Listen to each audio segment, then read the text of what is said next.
lot of info. We could probably make a movie about that if we're being honest. Oh, we can make a lot of things out of that. A podcast series, could. deep dive, an investigation, all those things. Yeah. There's a bunch of jokes that I can't say. Yeah. Oh. That sucks. Doesn't that suck? I was about to say that sucks when you have great jokes that you just can't rattle off. You could. No, I can't. Okay. Not these ones. Okay.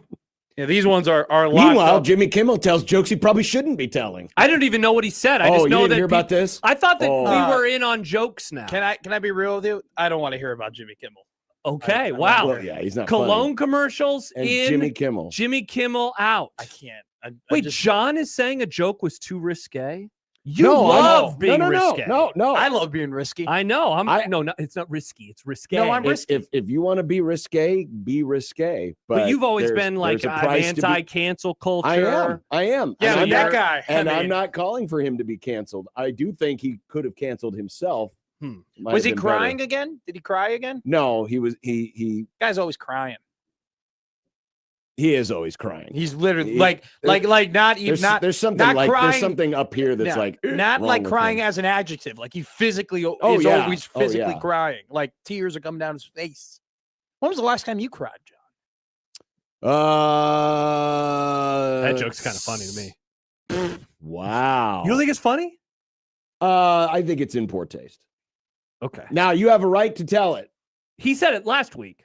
No, I think he said it. No, it was before. Wasn't it over the weekend? No, it was last week. Well, either way, it doesn't matter what the timing was. I think it's kind of funny. Well, of course you do. You don't? You don't think that's funny? No, it was not. He made funny. it on Thursday. Yeah, it's not. It's not really funny. John doesn't joke about anything like that ever. What do you mean? I talk to you off the air all the time. Maybe not about that guy, but you've had jokes about death before. Well, you love jokes. Of course I do. That's what I tell people. They go, "You work with John Bishop? Oh my God!" Yeah, Sit Destroyer. We tell jokes about 9/11 and Hitler here. I don't think we should judge other people's jokes. I'm not judging the joke. I'm just saying he might have done better by just not telling that. So that's all. I am all the way in on comedians being able to tell. Did you just say you wouldn't? You thought it was in poor taste? It was. Just because you can tell it doesn't mean it can't be in poor taste. But you just said you're not judging it. Calling it in poor taste is judging it, isn't it? No, I'm not. No, what I'm saying is, if you want to tell jokes that are in potentially poor taste, go right ahead. Go right ahead. I just wouldn't have told the you. under hits, by the way. So I go to bars and I meet people, and those people are like, "What do you do for work?" You know. It's easy to sponsor. And once I say it, sometimes I play it off because once I tell, and especially men, that I'm in sport radio, bombarded. The next half hour is marked out. Like the next half hour will just be, what do you think? What questions and this or that or whatever. And I'll be real. What's up with Matt? Sometimes I love it. Like sometimes I love it, and there are other times where it's just like I'm just decompressing. Oh yeah, I work in broadcasting, no big deal. But I'm going to say 80% of the time. And probably now 90% of the time, specifically in Omaha, when I tell people what I do and where I work, they immediately go, "Oh my God, John Bishop. You work with John Bishop." Everybody loves John. I swear to you. Everybody loves John. You work. Kids my age are like, I grew up listening to him. I love the Jays. And they're all like, what is he like? What's John like? And every time I go, yeah, I mean, He's John. Yeah. Wow, that is a compliment. I go, he's kind of like, he's a regular guy. Like he's a regular dude, like he gets mad at me sometimes when I'm young and stupid. Like that's just it. Like we get along great. And they're always just so disappointed. They want to hear like all these great stories about you. So can we manufacture a story potentially that will shine light when people go, "Oh my God, you work with John Bishop"? There's a lot of stories. I don't want people to think that there's anything phony going on here. No, there's just lots I need of a good. Can you just text me a story to tell people? He tripped over his lawnmower and broke his arm. That's not a very gleaning story, That was how's bad. John Bishop like? By the way, 1 year anniversary yesterday. Wow! Holy crap! Wow. You had what anniversary? The broken wrist was yesterday. I got a text from his wife that day. John's out of commission. Basically, it was like he's toast. And then she started sending me videos of him saying, she was so excited. She loves sharing that kind of stuff. Oh, I bet. I didn't really know you at the time. No, you didn't. but I saw the X-ray, and it was bad. Oh yeah, the Gnarly. X-ray was something else. And I'm like, John's body, I don't know how this might take a year to heal. Like this is gonna be tough. Yeah, like a compound fracture. Yes, it was a compound fracture. That's crazy to have. I got metal in my arm. I have I don't have metal in my arm or in my shoulder, but I have anchors and stitches. And what kind of material are the anchors? I don't know, but a TSA doesn't go off. Interesting. Like Yeah, it doesn't go off for me either. I only got 3 anchors. Interesting. Yeah. Wow, that surprises me. I think my anchors are. I don't know what they are. I just know they're not working. My shoulder's still messed up. It still sucks. Patrick says yesterday was the tornado anniversary. John was mowing during a natural disaster. The tornado was 2 years ago. 2 years ago. 2 years ago was a tornado. That's when I was 2 going years to, ago, the Eugene. tornado. 1 year ago, the wrist. Wow, what is 2 today years going ago, to bring? 2 years ago, I was doing the show from the ballpark. Yeah. When all that went down. Wow. And you were in a plane. I was on an airplane. Getting texted by people saying your parents dead. Yeah, seriously, because it was all out in Bennington. Yeah. Or near Bennington. Oh my God. But that's so awful. I connected via, because of the service I had at the time, you could get free Wi-Fi on the plane, or free texting, but not free Wi-Fi. Yeah. And so I get all these texts and then photos and tweets, but I can't click into them. And so, oh, this is crazy. How about this? What's going on? I'm like, I don't know what's happening. Tell me. Yeah. Thank God everything's okay. I'm not there. Yeah, I was in the air. I'd tell you the one time my dad had a heart attack, and I was there with him when it all happened. It was a scarring moment. And he ended up being fine, right? He's healthy now. But this was a couple of months ago where I have my phone like away from me, and I walk to go and get my phone, and I have 12 missed calls from my mother. Okay. And she's now pinging my phone. Okay. Like asking for your location. For like a Find My iPhone like type deal. You can ping it. Oh, so she's beep, beep, beep. she's pinging my phone from Chicago and Omaha. And I'm like, my dad is 1.5 years removed from having a heart attack. My mom's called me 12 times. She's now pinging my phone that I have to pick up. I picked up that phone with a lot of fear, being like, holy crap, something terrible something bad has has happened. happened. Yes.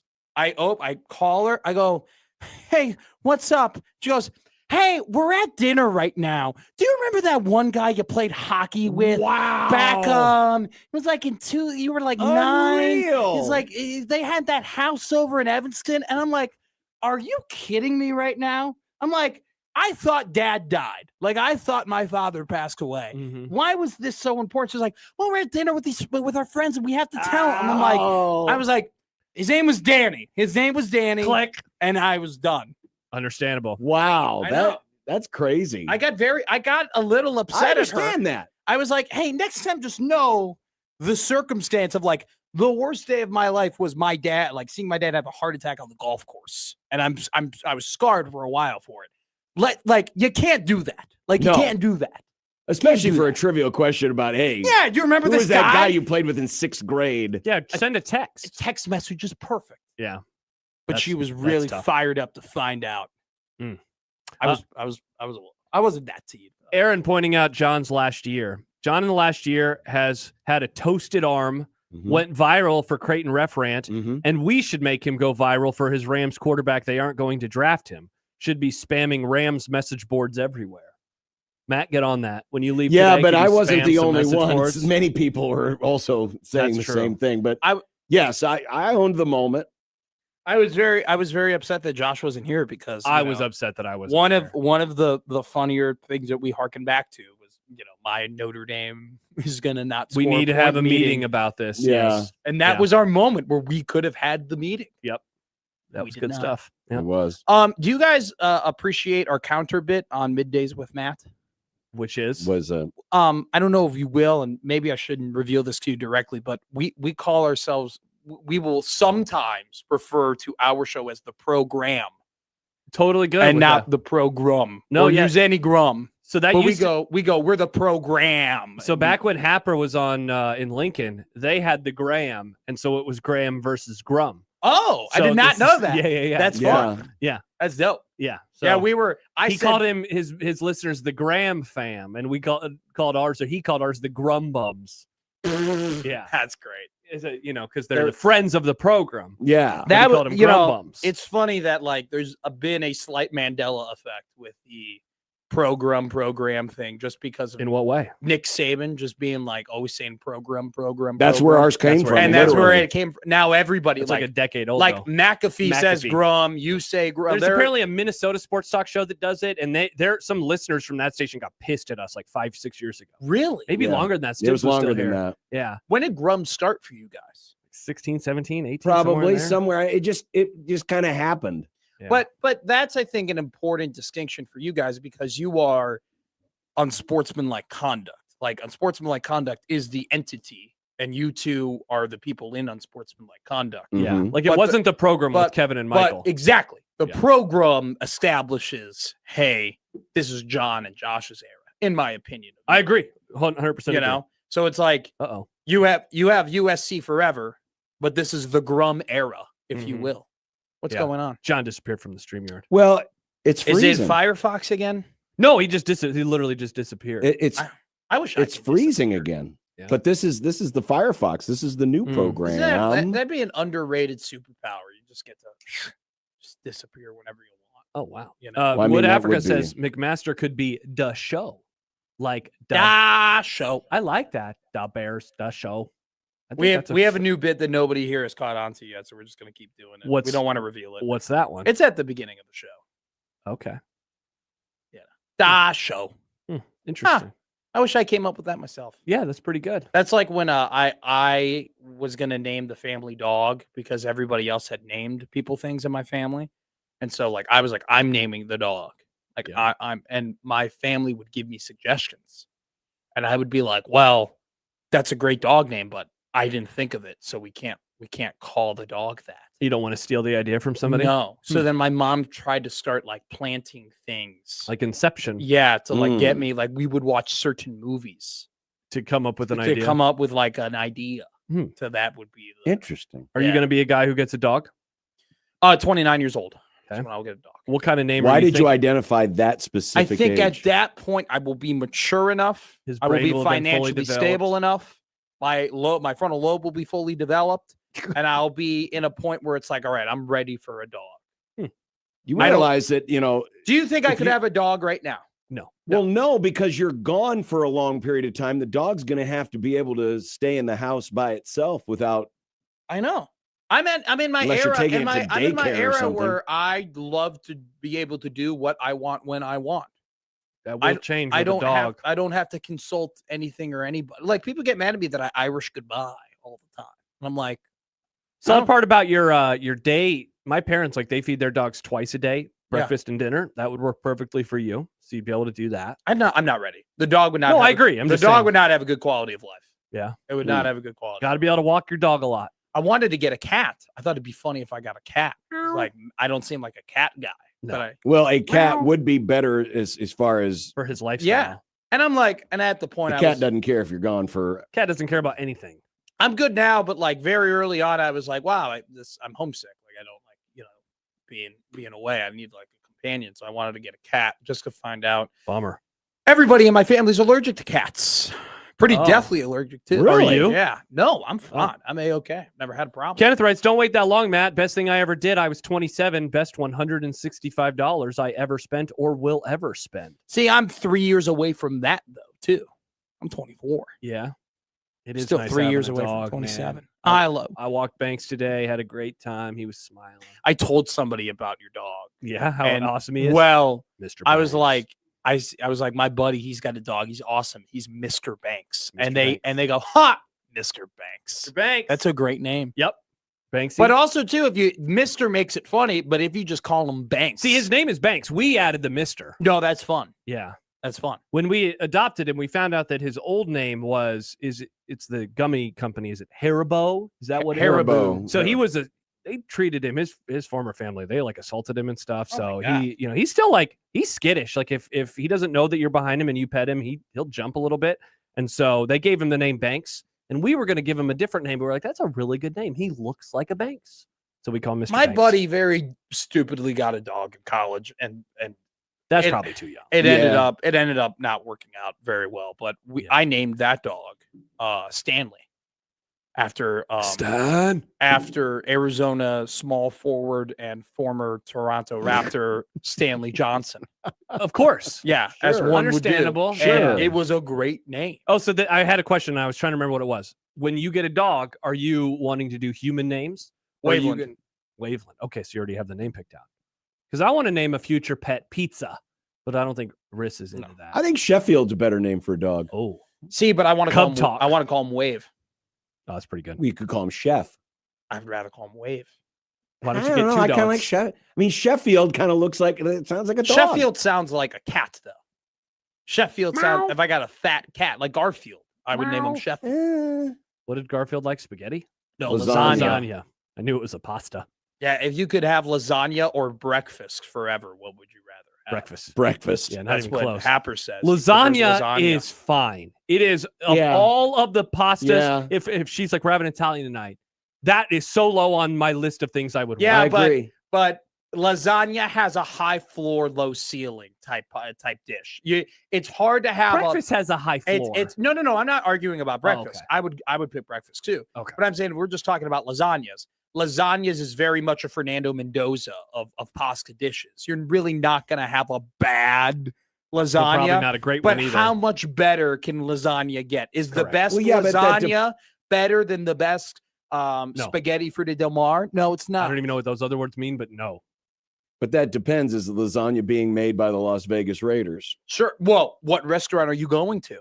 Are you going to the Los Angeles Rams restaurant? Or are you going to the Vegas Raiders restaurant? Well, if I'm going to the Rams restaurant, I'm going to have a Ty Simpson. Well, you're going to have a dish that you order, but you have to wait 3 years to have. Yep. Nice.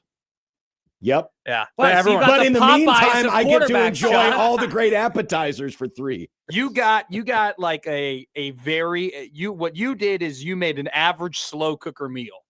It's going to take a long time, a good 8 hours to make this thing. And it's not even going to be all that great either way. It's not like you're waiting all that time don't for an know awesome that. dish. You don't know that. He's- Yeah, Put Matt it on the Stafford could break long-term his list. back.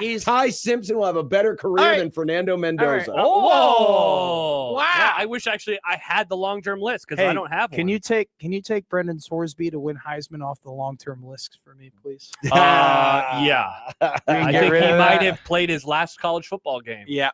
What's the supplemental NFL draft? Is that No, but I'm saying his last college football game. He's No, probably I played know, that. but, he will like- get drafted. no, but could he get there's a supplemental Oh, draft. could he go now? Could he go now? Yeah, he was a junior, was he not? Yeah. Yeah. I did one of those classic Monday after the draft Google searches today, 2027 NFL mock draft. I wanted to see what the names are. Where did Pritchett go? He was not in the first round, but Sorsby was 9. And I read that story, I kid you not, a half hour What? before the news came. Moore? Mm. DJ Moore 1, CJ Carr 2? No, it was one Arch Manning, number I forget. 1. Don't forget about Archibald. Dante was 2, and then Carr was I think in the top 5, and then Sorsby Real was 9. quick. Yeah. I just want to point this out that Yeah. if Dante Moore did not declare, or if he did declare Mhm. for the NFL God draft, declare. if he God declared, declare. there would have been a massive argument between Mendoza versus Moore. Like that would have been a That's been a interesting because I legitimate- see a lot of people who don't really like Dante Moore. I do but, too. But They think he's just fairly mid. but they're first off, he's not. Those people are I'm dummies. just saying. But there is a difference between Moore as a prospect and Mendoza as a prospect. Mendoza was a low-rated prospect for certain reasons. Mhm. And Moore was the was- number one quarterback I in was his gonna class. say, yeah. Perfect height, really good athleticism, Got up to a stinker of a start. monster arm, Mhm. right? And then you could harken back to, well, he's coming from a landing system, a Stein system, like all that type of stuff. There would have been, I think Mendoza would have went 1. I still think Fernando would have been the number 1 overall pick, but I would not have been shocked if there was Vegas loves this guy a ton. They're making that pick. And so who would have picked Dante Moore? The Cardinals? No, Mendoza would have probably gone to the Jets. Oh, wait. So you think Dante Moore would have gone number 1? I think Mendoza would have. So that's gone what I'm saying. number Where one. would Dante Moore But have I'm gone? right. But okay, in the area, I'm saying is, would he have gone to the Cards or would think he he- have gone? I think he would have gone too. You think he would have gone? I think he would have gone too. I think he's a good enough prospect to have gone too, and I think they would have been like, all right, we're going to take him. Wow. Interesting. He was, man, there was the Vegas, they barely did it, but they had the conversation between Moore versus. Now, here's the thing. Thinking about it now, probably would have been Arizona at 3. just because the Jets have a ton of draft picks in 2027. Correct. They So have they what? can They can trade up, or they could just be bad enough to use their own. I think they too. will be just fine. They will. Here's what's going to happen. They're going to suck. They're going to have the number 1 pick. Aaron Glenn's going to get fired, and then that's crazy because set it up for their next quarterback. They selected David Bailey. Reportedly, they selected David Bailey off of the fact that he has a lower floor that can make a higher impact. But I would say that David Bailey's comp is probably the guy they already have, and Will McDonald, who's great off the rush but terrible in the run. Now you got 2 of those guys. Yeah, we'll see what Jets. They stink. Jets famously didn't sack the quarterback very much. Is Nebraska's next first-round draft pick? True. Nebraska's the next first-round draft pick currently on the roster? No. Okay. Yeah, no. Is there any potential for I any mean, of them? you had the joke earlier about Pritchett, and I don't even know if it was a joke, but I mean, He was in one of them last year. That's crazy. He was in we did a segment on it in the morning of him being a potential first-round. And Mitch Sherman wrote a really good profile about him today that we'll talk about when he joins us in the 3:00 hour. Look, he's a former 5-star. He has all the measurables. He was better in the back half of the season than he was in the first. A lot of it's going to come down to how good can he be in his final year in college. Can I interest you in being a Winery warrior? As a first rounder, hell no. Okay. As a player who will get picked, of course, because he's got the measurables. Again, all of the tools, all the measurables. He's got the potential, man. I like that guy. I like that guy. I like reputation. Yeah. Nebraska's reputation is not very good in NFL circles right now. If you go back and you look at the former, when was the last time Nebraska, I found this out today, the last time Nebraska had a top 50 pick in the NFL draft. Top 50 or better. Was that? It's not Prince, right? In 2011. It's not that year, or is it Prince? It's Prince. I was going to say it should all be. The way back 15 years ago. So it's not that's even their last first rounder as well. But that's the point. It's not even just that's the last first round pick. That's the last time top 50. So we're talking. They haven't been good enough to get a guy to the first 32 teams and a guy good enough to get to the first on 18, night 2. 18 teams on night 2. Their highest pick is 51 Juergens, which is a mid second round pick. Yeah. That was their best. That's worked out quite well. Yes, for him. Yeah, he's made a Pro Bowl. Yeah, which that's crazy. I think they've had five Pro Bowlers since 2008 or something like that. I would like to know the percentage of Power 4 teams that have at least one top 50 pick in the last 14 years. I would say 15 years. I would say that it's like 95%. That's a good little deep dive. I don't even know. I mean, I can tell you right now, how would you figure it out beyond just, going draft by draft? Well, you'd have to go draft but by draft. But I think you could do it pretty easily. I tell you we can mark off teams right now. I was going to say, Bama, LSU, Ohio State, like you can get probably half of them just off the top of your head. Yeah. Really based off of Thursday. But no, it'd be the lower tier teams, right? Rutgers was the first one that came to my mind. Northwestern's had a couple, by the way. Yikes. They've had Slater, first round. Skoronsky, first round. Yeah, they've had multiple linemen. First round. Yeah. So they've figured that out. This is my plan for the show today. I'll do it during breaks. During commercials. I will again. Like we can lop off all of the better teams. When was the last? That was the other one that I was thinking of too. Rutgers and Vandy were the first that came to my mind. Maryland, because Purdue has had one. When did DJ Moore go? When did DJ Moore go? I don't remember. Okay, are we counting the current? Well, UCLA. Let's just say it. So since 2011. So if you do 2012 draft until now, so that's 15 drafts. UCLA's had one. Josh Rosen. I knew that he wasn't going to be very good. If you're thinking Oregon State, Blackman? They had Blackman. Or no, that's Oklahoma State. That's Oklahoma State. And that's pretty close to that part of that era. When did Luke Musgrave go? He'd probably be top 50 for OSU. Yeah. Wisconsin, they've had Taylor. They're gonna. TJ Watt, like they're gonna have a ton of those guys. Minnesota wasn't what's his name? The receiver wasn't Bateman. Rashad Bateman. Wasn't he a top 50 guy? Probably. Yeah. Or they got the Tyler Nubin. Yeah. Last year, I think he was a second round pick. Yeah. Should I just do Power 4? I assume. Yes, just do Power 4. Okay. Just do Power 4. And again, we got to start in 2012. Yeah, I'm already onward. I'm already underway. Wow, this is going to be a really depressing stat. Did you see that? Cuse. There's Cuse. Syracuse. Yeah, I know. I'm just trying to go through my Rolodex real fast. Well, what's his name at quarterback last year? He wouldn't have been crap! No. Well, what's his See, godforsaken they name? might He ha- almost came to Nebraska. What's his Yeah, name? I know. They might have like a defender in there somewhere. They have a corner. Kenny It's says always- Kansas State. Kansas State. Did Kansas State have a top 50 guy? See, again, we're going back so far that there's probably got to be somebody. I saw one of those. There's got to be a niche corner from Kansas State that. Yes, I was thinking of a backup. Yeah, Aaron and Papillion says Kansas. That's another good one to keep an eye on. Kyle McCord, that was the name we were looking for. By the way, I saw one of those really depressing graphics this weekend that was wins over ranked teams in the college football playoff era. And Bama leads the way. They have like 60-something wins. That's crazy. And then Nebraska is, second to last. Okay. There's only one team that had the 0. problem is that when you look up Kansas draft picks, it's NBA. Yeah, you got to find the football ones. List of Jayhawks in the NFL. Selections. Yeah. That actually might be the answer. Oh, wait, here we go. I got the list of draft picks. No, 2020. Or wait, no. They have not. Yeah. Kansas has not. Their highest pick in this time frame was 86, and that was in 2024. Aqib Talib was their last first-round draft pick. Wow. And what year was that? 2008. 08. Oh, because he was on that 017. God, Aqib Talib. 86. Yeah. What a player. Aqib. So there's one. Yep. Let's go to Kansas State. You want to do Syracuse? Oh, they didn't really have. I'll do Syracuse. By the way, Syracuse already erased off the board. You already have the answer? I've already reached Syracuse. Okay. Here, I'll do. It was, let me look I'll here. do Hang on. Rutgers. Syracuse, Chandler Jones. Oh, when was that? That had to be 2012. I'm on 2012. Kansas State is in. Yep.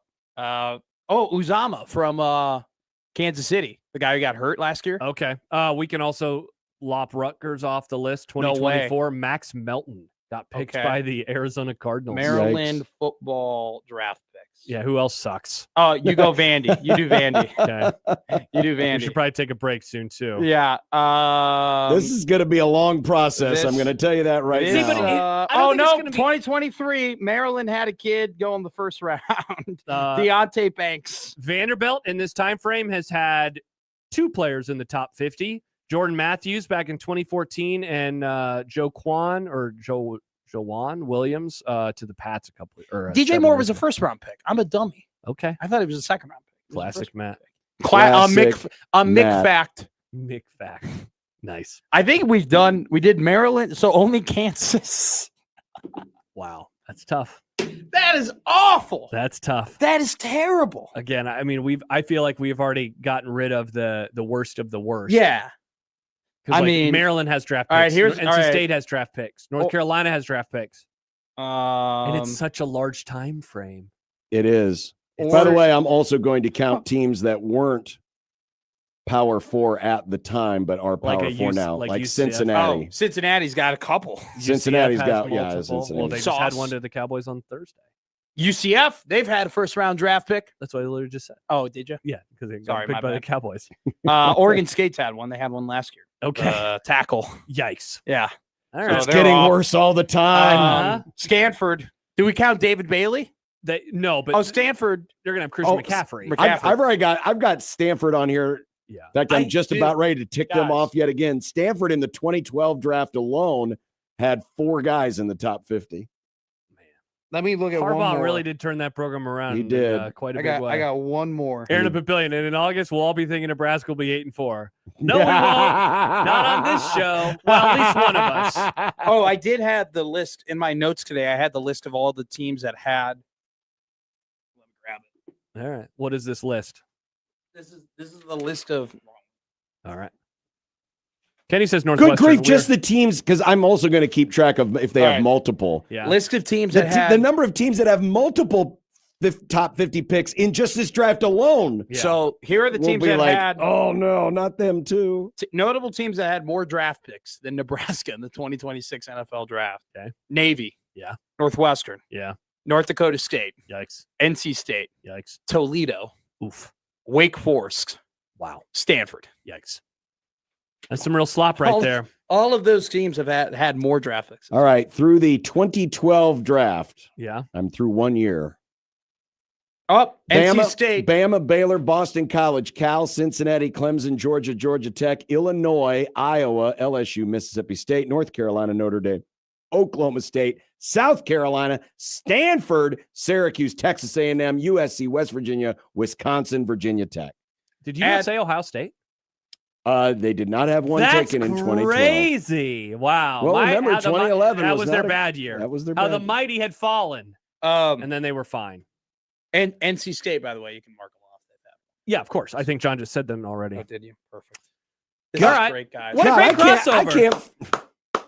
I don't remember Eric Fisher being the number 1 overall. Oh, you don't remember that? That was the terrible draft where it's like, we got nobody here. Yeah. We haven't had one like that since the Trayvon Walker draft. I don't remember that. I remember that The Trayvon Walker one was like, oh, these guys suck. We got to take that a DT. was some overthinking, though, because what's his name went to Detroit, and how did they? Hutch. Yeah. How did he not go? Well, we all knew it in the moment, too. But it was like I'm pretty sure we were on the kick of like interior D-line. Man. And now we're on we need all the tight ends. And edges. We love edging. And oh yeah. Great crossover. Exactly. Great crossover indeed. We're so negative. I don't think we're negative. We're just we're factual. We're just getting the we're reporting the facts. We're reporting. I think it's only by the way, I think it's only going to be Kansas. Yeah, I think we're probably going to be. I mean, John already had like half the power teams We just went off through of the first draft. We went through the gutter. Yeah, we did. We crawled through a river of filth 500 yards long. Mm-hmm. You can also cross Houston off the list. All right, John's going to keep doing stuff, so I'll say that. Yes, please do. Crossover powered by Everlevel Concrete Repair in Omaha at everlevelconcrete.com. Thank you, Matt. Have a great day. Thank you, too. The Grum is next on 1620 The Zone.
KOCN.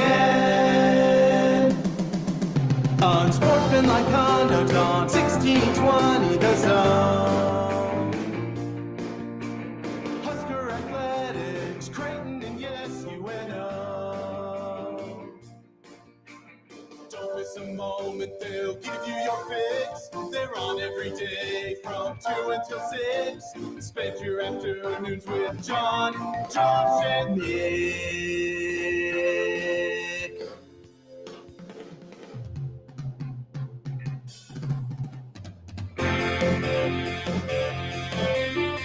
John, Josh, and Nick. They'll show you what sports talk really is. I don't know that I'm going to be able to finish this exercise by the end of the grum. I'm going to try. Well, I know If I can average 2 years per break, but that might be tough. that might be tough. Well, I guess you're not asking questions. Unsportsmanlike conduct on 1620 The Zone. Husker Athletics, Creighton, and yes, UNO. I know two teams who definitively are not on the list. We discovered one earlier, Kansas, and I just got an email into the Equitable Bank inbox from Kenny. Virginia looks to be in Nebraska's draft drought. Sure enough, I confirmed it. The highest draft pick that the Virginia Cavaliers have had since 2012 was 63 back in 2019. Juan Thornhill. I suppose that would be the faster way to do it, is just go school by school. Well, I mean, you've already eliminated how many? 48 So we would just through basically 3 drafts. Yeah. So I mean, now I would just say, who are the schools not on that list? Let's do a little recon during the next break. No, I mean, I am you am got all sorts counting of up- other numbers though. I am counting up the total number of picks in the top 50, of which through 3 drafts, Alabama's already at 10. Yeah. Oh, yeah. So I would say during the next break we can figure out who the teams are. Maybe later on as we do a little more, because I'd like to look at FCS schools. You'd like to look at G5 or G6 schools as they're called now. We can really start making this stat extra depressing for people. By the way, he's smiling. What do you mean? He's smiling. I'm happy I'm You're back. smiling. I wasn't feeling good this weekend. I'm happy to be almost out of the woods. Standing? You're happy to be standing? Well, yes. I sat on the Alive? couch. If there's one good thing about being sick, it is that if you are Is that watching you a get to show, skip weddings? No, I was sad to miss Nick's wedding yesterday. But if you are watching, also, he was telling people I was like pooping myself or something. I didn't have that. That's because I got a text from Chance yesterday. Like, yeah, here you have the issues with your tum-tum. No, I didn't have that kind of flu. I had just the regular coughing. It was a little bit disconcerting that the wedding speeches, which happened right after dinner, Nick went into graphic detail about your poop. Yeah, very strange. I don't know why he was talking about that. But anyway, the one good part was I recently started a Mad Men rewatch. And because of being sick, I think I watched 8 episodes on Friday. Wow. Just sitting on the couch all 8 day. hours. Yeah. And that's not even counting some of the other stuff I watched. Wow. The NFL draft and whatnot. So it was fine, other than being miserable and fatigued and coughing and sneezing and all of those types of things. But we're good. We're good now. We're good to go now. Welcome to the Grum. Young Jake is producing today instead of Nick. Yes. Because he's married. Because he's married Has now. to take a few days off after getting married. Yeah, that's wild. He's still going to work this week. I can't believe it. I take the whole day. He's coming back? Yeah, he'll be here Yeah, Thursday. Thursday. Oh, that's right. He did pick the movie. Yeah. Forgot about He's back that. for movie club. Yeah, exactly. And Thursday. What a weirdo. Yeah, seriously, that's what I said. Just take the whole week. Yeah. Yeah. He's a very strange boy. But he's married now. Lost his virginity last night. Well, we don't know that for sure. Good for him. Probably. Yeah, Probably. You don't think so? I don't know. Well, I'm happy for Hard him. to say. I'm sad that I wasn't there. I missed it. I missed the rainy wedding, right? Was it still raining? when you No, got there was no. Apparently, there was no rain at all. Oh, good. I was worried. I didn't get there until. Allegedly, the ceremony took like 10 minutes. I love that. Or definitely less than 10 minutes. I heard the number 5. I thought, no way, it could have been only Tepper, 5 when minutes. he did Riss and I a couple of years ago, 3 years ago, it was a 5-minute. Yeah, but it was you and like what, 8 other people? 2, and they weren't even invited. It was That's the sunbathers. Yeah, That's the whole point. Is you just went up there, to do that, whereas this was an actual, at a place yet they rented out and there was invited guests. And yeah, I mean, I understand if an uninvited wedding is like wham, bam, thank you, ma'am. But, and by the way, I'm not complaining. Yeah, you know how it is. It's more about the party. It's more about the party now. Wasn't there, so I can't say yay or nay whether it was good or not. Yeah. But also, as someone who, you know, has had to sit through many a Catholic wedding, yikes, this feels like it would have been a make good for all of those, you know, hour and a half long ceremonies. Also, as someone who has sat through, you know, wedding ceremonies where maybe there was some inappropriate gestures made. Interesting. In the middle of the service. I can't imagine. Chance says it was 5 minutes tops. Yeah. I'm only saying 10 because I'm thinking maybe people are just a bit exaggerating how short it was, but maybe it was that short. Yeah. Maybe it was that Now short. I forget, was George the officiant or was George the best man? He was one of the officers. He wasn't the best man, but he gave the best man speech. Officers? Well, what do they call them? Right. Yeah. I like officers better. Officers? Now, was he asking you to vote for him in his podcast? He's really he's pushing that vote more. I got another message from him last week. Hey, I'm doing this podcast. I deleted that. Can you vote for me, please? I got rid of it. That's what I did too. I was like, I'm going to delete this. You know, I don't even want to. I'd forgotten totally about that. Yeah, I was like, I don't even want to accidentally click this link. Yeah, no, George was fine. George looks great. Good. You know, I was sad he gave a good speech too. Good. I'm sad to have missed it. Yeah. You know, I'm happy to be feeling better. That's the most important. It really is. That's the most. Yeah, and look at this. Steve already wanting to know, did I run? How did the marathon go? So obviously I did not do that. I did not go down to Olathe. I did not run, but I'm now coming to your fair city. I'm running on Sunday at the Lincoln Marathon. Oh, so it's going to be your fault that the traffic's going to be screwed up for hours on end. Not mine, other people. I'll be done before, you know. Though I've learned my lesson. I don't go out. I don't leave my part of town during the Lincoln block of traffic-a-thon. I figure you want to come out and support. And watch people run? Support me. Unless they're you running. Can cheer me on. Unless they're running with a ball in their hands trying to escape a tackle. You remember Chris Whitney? You remember Chris Whitney? Of course I remember Chris Whitney is going for a Boston Marathon qualifying time. You could come out and support Chris. You don't care about me, but what about Chris? What if I just say I support you guys and then that's enough? Yeah, that's not good. Are you going to actually? I mean, I'm going to run with Chris. First of all, you know, you're running over the course of 26 miles. It's around 3 hour ordeal. Yep, that's my hope. 2:57. To which you will pass me.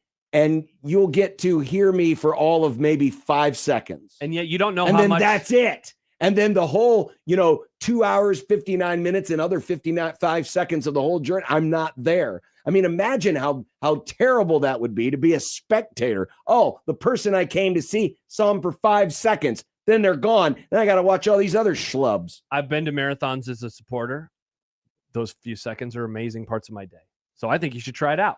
Also, as a runner, I appreciate seeing somebody who cares about me. Yeah, but you might not even see me because your eyes will be bouncing in your head. And you're like, oh, I hear that voice. Oh, never mind. I got to keep running. I'll be on the lookout for you. I'll listen for your voice. Will you stop and say hello and shake my hand? Will you shake my hand? My sweaty palms. Will you stop and shake my hand? If you come and support me, I'll stop and shake your hand. You'll stop in the middle of the track while I walk out and shake your hand. I would come over to you. You wouldn't walk out onto the course. Why not? That's not allowed. Why isn't it allowed? That's breaking the law. It's okay for all of you to be blocking my traffic and preventing me from getting to other parts of town, but it's not okay for me to walk out on the track and shake your hand. Correct. That is correct. What kind of communism is going on here? John says Lincoln traffic is screwed up even without a marathon. That's true. Yeah, this might actually make it better. Honestly, I don't. No offense, Chris. I don't think you're going to make your marathon time because you're going to run into Lincoln construction. I'm sorry. It's just not going to happen. Aaron and Papillion nails it. Go to the second half of the Lincoln Marathon. Many fewer people on the second half. There are indeed. This will be the second time I've run the marathon. And that second half, it's like, oh, wow, you're just kind of by yourself now. There's not a whole lot of support. Now, maybe if someone would rig up like a gator, like one of them John Deere gators, I could sit in and like have a TV and a refrigerator there, and I could like ride out. Do that. I could like ride out in front of you. I'd be like your pace car. Oh yeah, they do have pace cars. I'm not fast enough to be involved with that. I could have my bagel and my cream cheese and make some coffee. You're doing all these. You could do those things. And occasionally look up from my TV and go, "Oh, he's still running," and then just go back to watching. It's called supporting your friends, John. called supporting your friends. What do we call this thing? The grum down? Have you uploaded it? Yeah, I You've did. been adding up all sorts of stuff. I did. There it is. Just one pick. Indeed. The Huskers claim a series at Illinois. Nice. While the Jays sweep Butler. Dannon's NIL comments sparked some discussion. We played some of these late in the grum. I was wondering if you talked about it on Friday, but I thought we would get back into it because the question was asked by Mitch Sherman of The Athletic. Oh, nice. He will join us today. Awesome. The Michael Severe Monday post-draft edition. He had been rooting against his team for months. Is he happy with the picks? Was it all worth it? Was rooting against your team worth it? We find out. Trey wants Nebraska back, folks. Oh, cool. Sorsby out due to gambling addiction. What a story. This is a big one. Yeah. This is a big one. This is a guy who was expected to come in and help a certain team who went to the playoff last year go a little further in the playoff because they were kind of a good quarterback away from maybe advancing further in the playoff. And now he might be done. He might be done. His college career might be done. He's according to the rules. Done. A controversial goal, a contentious firing. You probably didn't see this. It was quite the contentious goal yesterday in the Ducks-Oilers. Oh, I saw it. Oh, you did see it? Yeah, Okay. I mean, it's all over the timeline. Oh, it wasn't over my timeline. Yeah, because all you do is hang out in the For You tab that tweets about Jimmy Kimmel. No, I heard about that elsewhere. The For You tab has given me many great things. Yeah, but it didn't have hockey for you? No. Oh, interesting. Yeah, it was showing it. See, I follow a lot of hockey guys. Apparently, I don't. Yeah, I follow a lot of hockey guys. Which is kind of hard because I follow a lot of people from Omaha, and as we know, the Penguins are Omaha's team. But that wasn't involving them. They're just being that's fans. True. Yeah, indeed. And did Nick cry? I can tell you definitively, at least while you were there. While I was there, the answer is no. But you weren't there for the 5 minutes. Chance, hit me up in the text machine. Let me know if he cried or not. Because he was there. He would have seen it. He did. He would have seen it. I don't think he did. That's pretty crazy. I voted yes. Well, maybe again, it was, it's like if you saw a 5 minute long cut up of Old Yeller, would you cry? I didn't cry when I saw that movie. I'm just trying to think of movies that make people cry. Usually it's, when My Dog pets Skip die. was the first dog movie that made me cry. Marley and Never saw that movie because by that point I was a crier in dog movies. But you see, but the point is I don't want to watch that. Is it long enough for you to build up the emotional connection with the character or the dog for you to be emotional about it when it dies? Yeah, good question. I don't know. My Dog Skip got me good. It might have been too short to feel anything. He's been with her for years. That's true. It's not just the 5 minutes. It's the years that come before it. It's his life changing. Our boy is going to show up to work on Thursday. Again, he's working this week, strangely, with a wedding ring on his finger. I mean, that'll be the only thing that's changed. Yeah, I guess so. Wood in Africa says, Gone in 60 Seconds made me cry. That's a cool car at the end of the movie. Understandable. Never saw it. Really? I'm not into those Vin Diesel car movies. That's not a Vin Diesel car movie. Oh, what is it? It's just its own standalone. It's Nick Cage. Oh. Robert Duvall. Do you know what it's about? You don't even know what it's about. No. Yeah, you think it's a race car movie. I have no idea. Steals cars. Well, no, I didn't. Yeah, but he's racing the car away from people. Yeah, I mean, cars. I guess, sure. Yeah.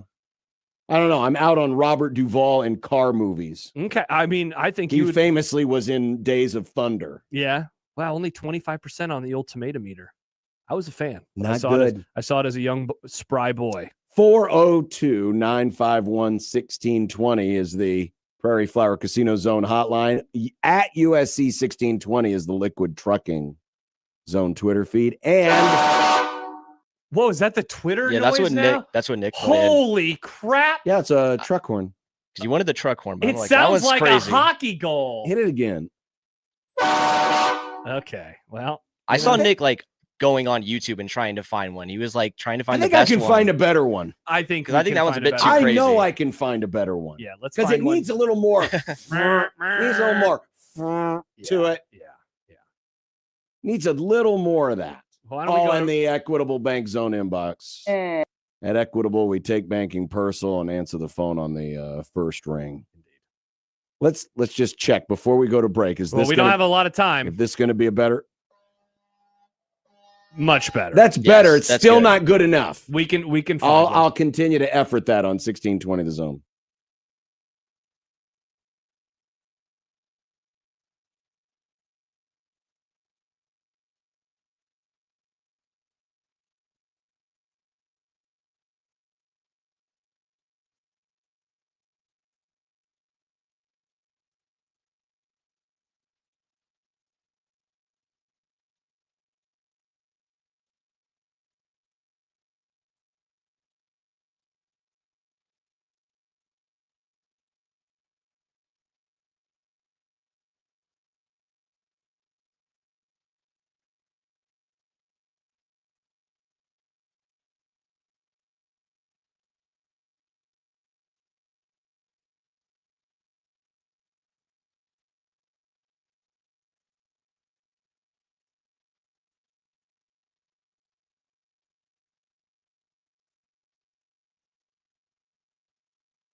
Welcome back. 1620 The Zone, 1620thezone.com, Zone mobile app, zonetv.live, our Zone channel on YouTube TV.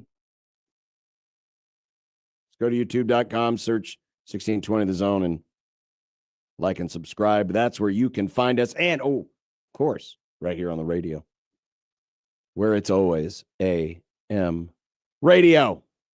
My wife reminds me that I didn't go out and cheer her when she ran half marathons. Good Lord, you don't even support her? I get it with me and Chris. I think I was gone. I know I was gone for at least a couple of them. Like I was at a baseball game or something. Wow. Pretty sure I was. Chris, I'm sorry that your husband doesn't support you. That's not true. You didn't go. She probably ran multiple half marathons. I'm pretty sure You hate it that much I that was you doing don't even... baseball. No, I was doing baseball games. Okay. Well, I'm looking forward to it. I'm excited to be in your fair city. Well, just don't fall in any potholes. That's the goal. That's the goal. So Emmett Johnson got taken a little bit later than usual, but I'll say this. I don't think it was that much later, though, than he was projected. Yeah. Was it? I feel like there was this weird groundswell late that was like, yeah, he could go in the second or third round. I never thought that he was a second or a third rounder. I always thought he was fourth or fifth. No offense if you predicted earlier. I predicted third. Okay, yeah, I didn't. I saw some of that start creeping up a little bit on Thursday and Wednesday and Friday, and I was a little perplexed by it because I never thought that that was the case. His name always was lower. Whenever I listened to a pod on running backs in the draft, he was always lower. Yeah, but there was a recent projection that had him like the third best runner, somewhere in the top 5 of running backs. Interesting. But there hadn't been as many running backs taken, unless you're the 49ers and you take a guy who was off everybody's board. Mm-hmm. But it's not so much about where he was taken, but the situation. Yeah. Pretty decent situation, all things considered, because the Chiefs. Very good. Chiefs could always use another running back. They already got Kenneth Walker. You knew he wasn't. I mean, being picked that late, you're not going to be expected to be a starter. Yeah. But to be a possible number 2 in a system where. I was going to say, in that offense, with that quarterback, with that running back, Well, with that quarterback. When he comes back down the road. Yeah. It won't be as much this year. But I think you don't think he's going to play a whole lot this year? I'm beginning to wonder if he's going to miss at least half the season. Whoa, really? I mean, there's a lot to recover from. I think he's going to be back for week 1. I just don't think he's going to be able to participate in a whole lot of offseason stuff. That's my guess. You think he's going to be back for the first game? Yeah, I mean, the injury happened in what, November? It was December. Was it early December? I think it was December. I thought it was late November. Yeah, I think he could be back for week 1. We've seen crazier things happen before. Yeah, that's true. But yeah, to go back to Emmett, it's a lovely spot for him. Yeah. This is the only pick. Nebraska's only pick, which again isn't terribly surprising. Some folks thought maybe they would, might get a second in there. Maybe a Singleton goes. Maybe some optimists were thinking that, maybe Sierra Wright would be a third. Third pick, not a third round. A third, a third Husker taken. Yeah. But when you look at, and Brandon Vogel did this today on his blog, counterread.com. And this is going back to the beginning of the NFL draft. And what he did was he assigns points. So if you have a top 30 pick, it's worth 3 points. A pick, between 31 and 100 is 2 points. And anything over 100 is 1 point. AKA all the late round stuff. And when you look at the continual downhill trek of this chart, it's fairly sobering. Mm-hmm. Yeah, because he not only did he do year by year the points that they got in each of these drafts, but also then what a rolling average looks like over the course, as you said, since the beginning of the NFL draft, which goes back to 1930, 36? Is that what it was? And it peaks, oddly enough, in the 80s, which I don't know about you. You probably weren't that surprised because you remembered all those years, but I was a little surprised. Though it makes sense, as he explained in his story, By the time they were winning national championships, they were running an offense that wasn't so much conducive to the pros. They were still getting linemen into the league, and obviously running backs in their defense was getting guys too. But it peaks in the 80s. It continues to go very well into the end of the Osborne, early Frank Solich era. And essentially since, 01, 02, it has been going down ever since, with nary a rise in the rolling average. Yeah, There's the a rolling rise average, in a couple of years, but not in the rolling average. The current 10-year average is 2 points. It hasn't been this low since Bob Devaney arrived. Yes. That's like what we're talking about right now. Yeah. The rolling 10-year average has not been this low since the arrival of Bob Devaney, which of course is the end of the dark ages. Yeah. And if those are the dark ages, what are these? Well, these are the dim ages. I've called them the dim ages. Yeah. Because they're not. Are we sure they're not as dark? They're pretty dark. In terms of NFL draft picks. The blind ages. And I'm not one to totally assign quality of a football program based on their number of draft picks. Well, if you do it based off of the wins thing too, whatever we want to grade it on, we're going to find that they're low. Oh, absolutely, they're low. I still maintain that Nebraska is underachieving. Yeah, they're grossly underachieving. They have historically been an overachieving program in terms of success, but the last dozen or so years, they have underachieved. They've had better talent and have had the necessary components to win or win more. They just haven't. But I think this also speaks to, because again, the NFL draft is 3 days of opinion. People's opinion on the quality of a player and how they might fit in their franchise. And the opinion right now, the consensus opinion in the NFL is that Nebraska just does not have players that are good enough to be here, or at least good enough for us to use a valuable selection in the draft to bring them here. Yes, there have been undrafted free agents. There were many this weekend. And there were those who signed this weekend, and a few of them have made some rosters. But they haven't been worth actually saying they should be on our roster. We want to invite them to our camp and have them on our roster. And I think that speaks to a lot of things. Sam McEwen wrote about it today, and he kind of looked at it from the angle of, well, it's kind of understandable now why Nebraska got, had a bad November. Look at all the draft picks that they played, from Penn State, from Iowa, Utah even had some picks. I look at it from the other direction. Look at all the picks that Nebraska didn't have. Yeah, me too. Look at, yes, Iowa, once again, Kirk Ferentz continues to put guys in the league. But to me, it's not about, oh, wow, Nebraska played all these NFL draft picks. It's, wow, Nebraska didn't have any NFL draft picks of their own to play their NFL draft picks. And it's been that way, and it's been trending in a bad direction for, well, the better part of 2 decades. And that does speak to something, because I do think partially it speaks to Nebraska has not had the right kind of talent, or Nebraska hasn't created, that's probably the better term. They haven't developed or created the right kind of talent. But I also think part of it is there is a bit of a reputation. I was talking to a friend today at lunch.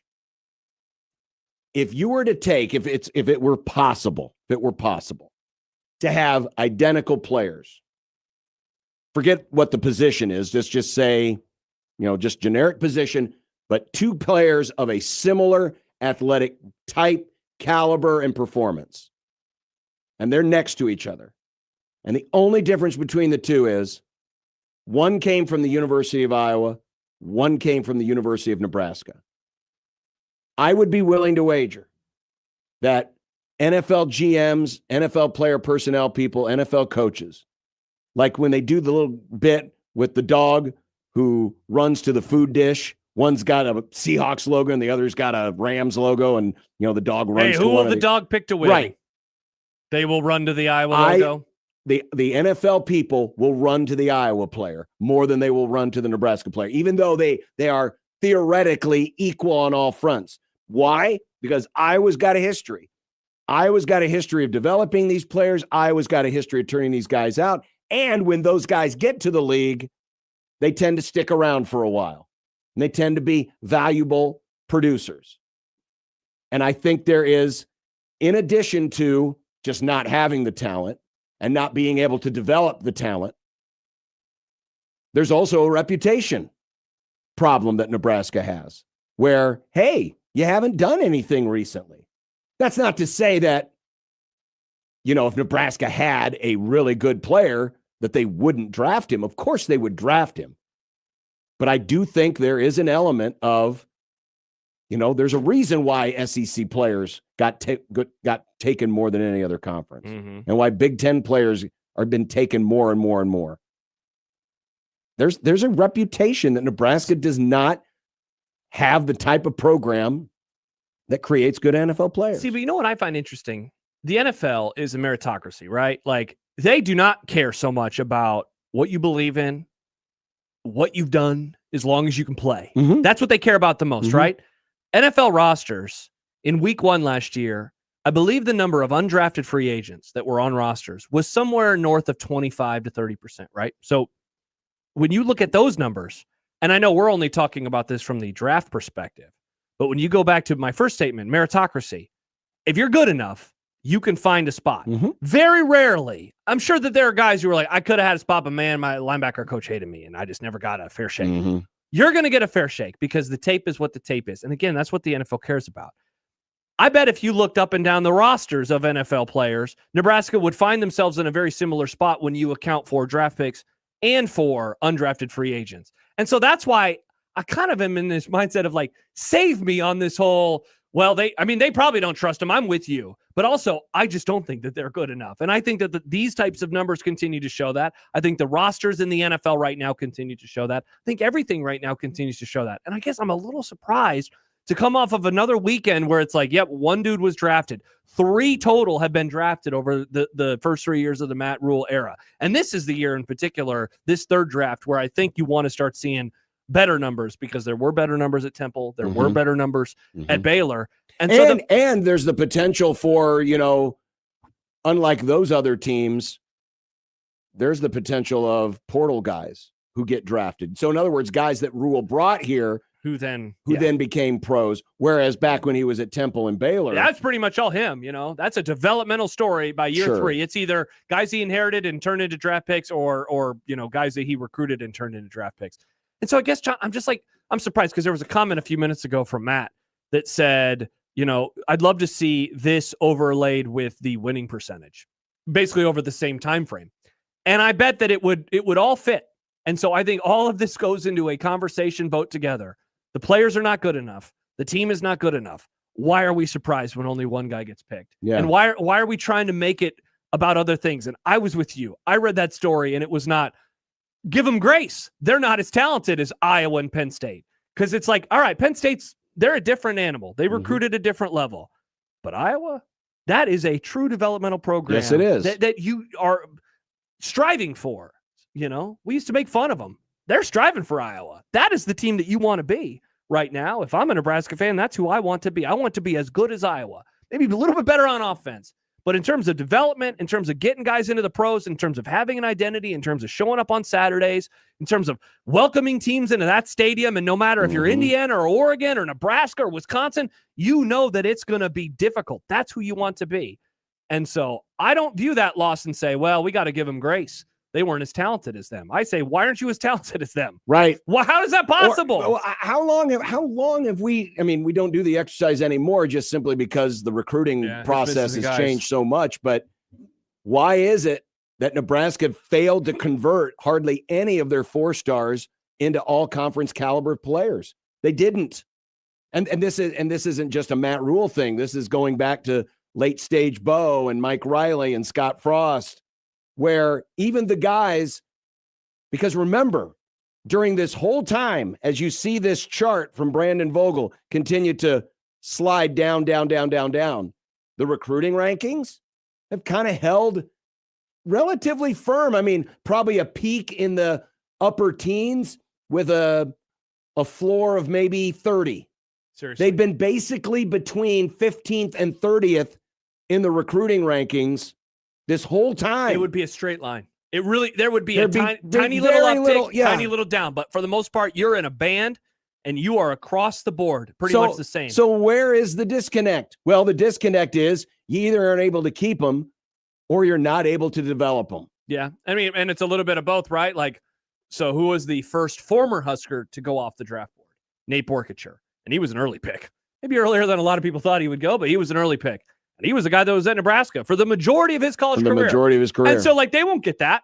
That doesn't count on this ledger. No. But he was the first. And if I remember right, he was the only. Was he not? Was there any other former Huskers that were? I don't believe so. That were picked? There were former Nebraskans that were picked, but not any other former Huskers. I'm with you. I mean, it's basically been the same. So why is that? I mean, the answer seems pretty obvious. Yeah. The answer is they haven't been able to keep them and they haven't been able to develop them when they have. Yeah. And that is a coaching problem. Yeah. And like you said, it's not a rule problem. It's not a Frost problem. It's not a Riley problem. It's a program problem. It has been a program problem. It's a systemic problem that's gone, a decade plus. We had the graphic up still. The last uptick was in the early 2000s range because it looks like that 2000 draft coming off of the 99 season, which makes sense because that team rocked. Mm-hmm. You had the Browns, among other players, Kyle Vandenbosch, if I remember right. Maybe he was an 01 draft guy, but that's the last time that there's an uptick. And after that, it's downhill, and there's only a couple times where it's flat. But for the most part, after that, it is all downhill.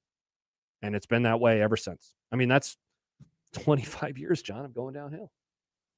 It is 25 years. That's crazy.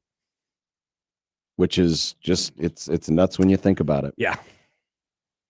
Sam sent us an email over the weekend, or it was a tweet over the weekend in the Liquid Trucking Zone Twitter feed.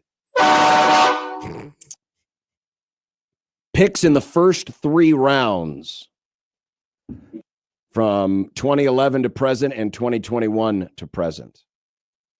Looking at the 2011 to present, so going back, right? So is this everybody or is this Nebraska? This is every school in the Big Ten. Okay. Top 3 round draft picks. Obviously, Ohio State's number 1 with a bullet.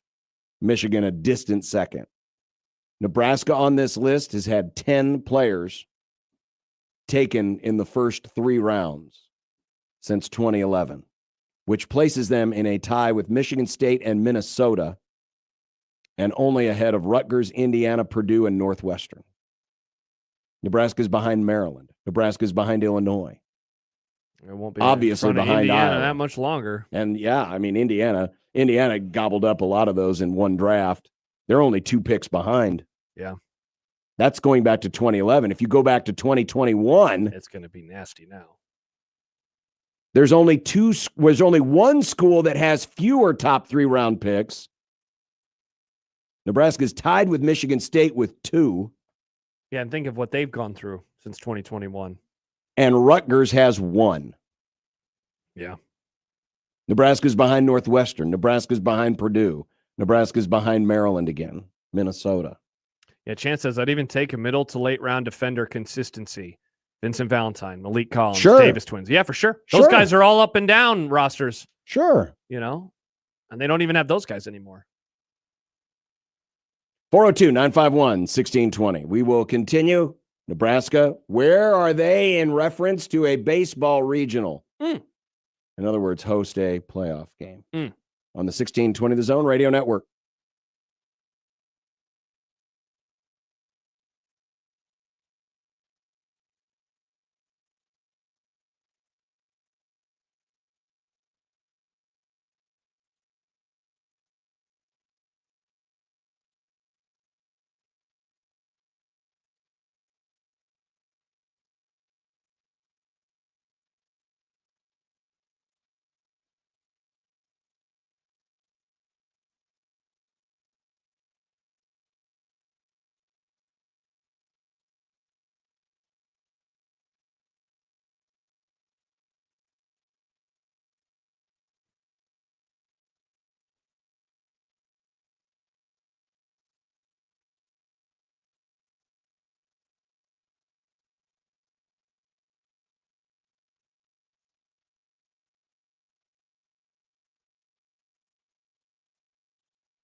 Well, it ended up being a good enough weekend for the local baseball nines.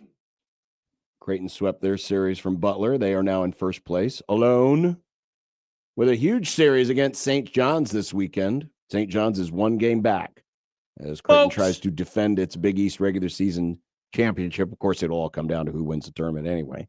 Yeah. As far as getting the automatic bid. But Nebraska, after taking a dump in their own mess kit on Friday. Just a terrible start. Yet again, another bad start on a Friday. Unable to overcome it this time.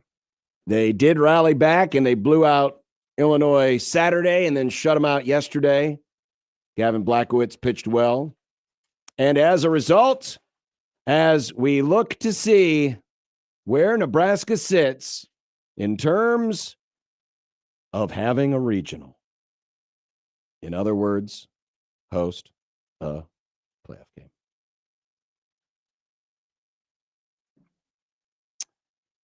They actually went up 1 spot in the RPI to 13th. Helps when you win on the road. It does indeed. Man, that Kansas. How nice would it have been to have that win. Kansas had a big weekend. Yeah, they did. They're playing some good ball right now. DSR, Diamond Sports Rating, Nebraska's up 1 to 23rd, and KPI, which is another, the committee uses 3 of the metrics. No change, 17th. So they're pretty much right in the middle. The non-conference strength of schedule has gotten better and better each week. You're welcome, says Creighton. Isn't it somebody else, too, that's helping along the way? Well, Kansas, obviously, is helping. Yeah. Kansas is somebody helping a lot. In the part of the year. Non-conference strength of schedule is 49th. Mm-hmm. So that's pretty darn respectable. This week, Kansas State, RPI 59, and then back on the road for the Ohio State. That's why Brutus is I was wondering what's he doing there. No, why are there 2 Jacks? I always mean to ask you this. There are 2 Jacks. Well, he's here. bipolar, you know. He's okay. One of them is in black and white for some reason, and the other is in color. No, he's in color. You just got to look. That other one's in color? He's just a little pale. Wow, he's way pale. He's just very pale. Either that or he's way sunburnt in the tree photo. Well, that could be 2. That could be 2. I mean, that's certainly a possibility. Top 25, Nebraska sneaks up to number 16. In the D1 baseball top 25. What did Kendall say on Friday when you asked him about the regionality component? It's there. It's not a priority. Okay. So perhaps like you did the comparison of the Nebraska versus the Iowa draft pick. Mm-hmm. If it's Nebraska versus, an SEC team, or let's just say Arizona State, because I see ASU. All things are equal. Do they lean, if they already have some West Coast Southern flavor, do they lean them? That's a great question. That I don't know. Okay. That I don't know. I mean, they're going to go off of resume as much as possible. Mm-hmm.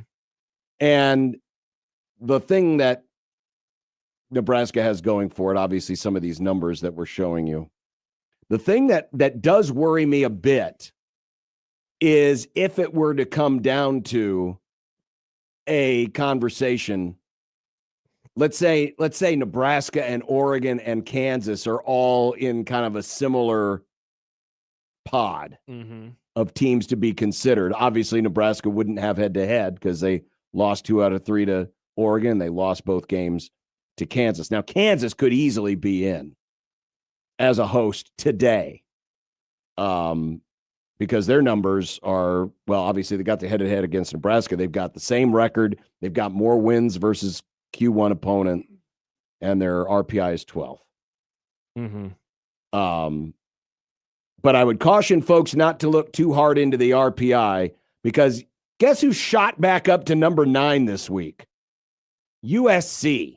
I saw that because they had a nice weekend against a bad team. Am I Purdue. right? Yeah. And they went on the road and they beat Purdue. This isn't 12 years ago when Purdue was good. Yeah, no. Yeah. Well, that's good though for Nebraska, right? Because they beat them. Well, you'd think. They smoked them. USC is 0-8. 0-8 against Q1 opponents. Yikes. They're not. I mean. But that's the thing, right? The committee is not just going to, okay, well, yeah, they're 9th in the RPI. I guess they got a host. Exactly. In fact, it's a nice guy. We did last week, we did the head-to-head comparison where they were in the RPI versus the DSR. USC's DSR is 28. That is the biggest gap. Wow. between where they are in the RPI and where they are in the DSR. Mm. It would be very hard for me to see USC getting to host having 0 Q1 wins. None. I mean, their best win is over Santa Barbara. They're like 35th. God, if they're hosting, and their next best win is the Purdue series. If they're hosting, that means Nebraska's definitely hosting. Oh, right? you would hope. Jim and O'Neill asks on the YouTube chat, honest question, would you rather be the best number 2 seed rather than the worst number 1? That would be the worst number 1. You want to host. Yeah, you get a host. Yeah. You want to have home games. I mean, Nebraska's famously only lost 1 game at home. Absolutely. You want to host. Yeah. You want to take advantage of that crowd. You want to stay at home. Mm-hmm. You want to reward your fans, do something you haven't done in almost 20 years easily. Yeah. Now, I mean, if we had like the selections and we looked at the matchups and said, well, maybe, but you're trading road for home. But we don't have that advantage. Yeah. We don't have that advantage. Like, for example, let's just say, for argument's sake, USC is the last host team and Nebraska was the number 2 in that regional. Not that they would do that. Would you look at that and go, I mean, they beat them pretty good. Mm-hmm. But at the same time, no, you want to play at home.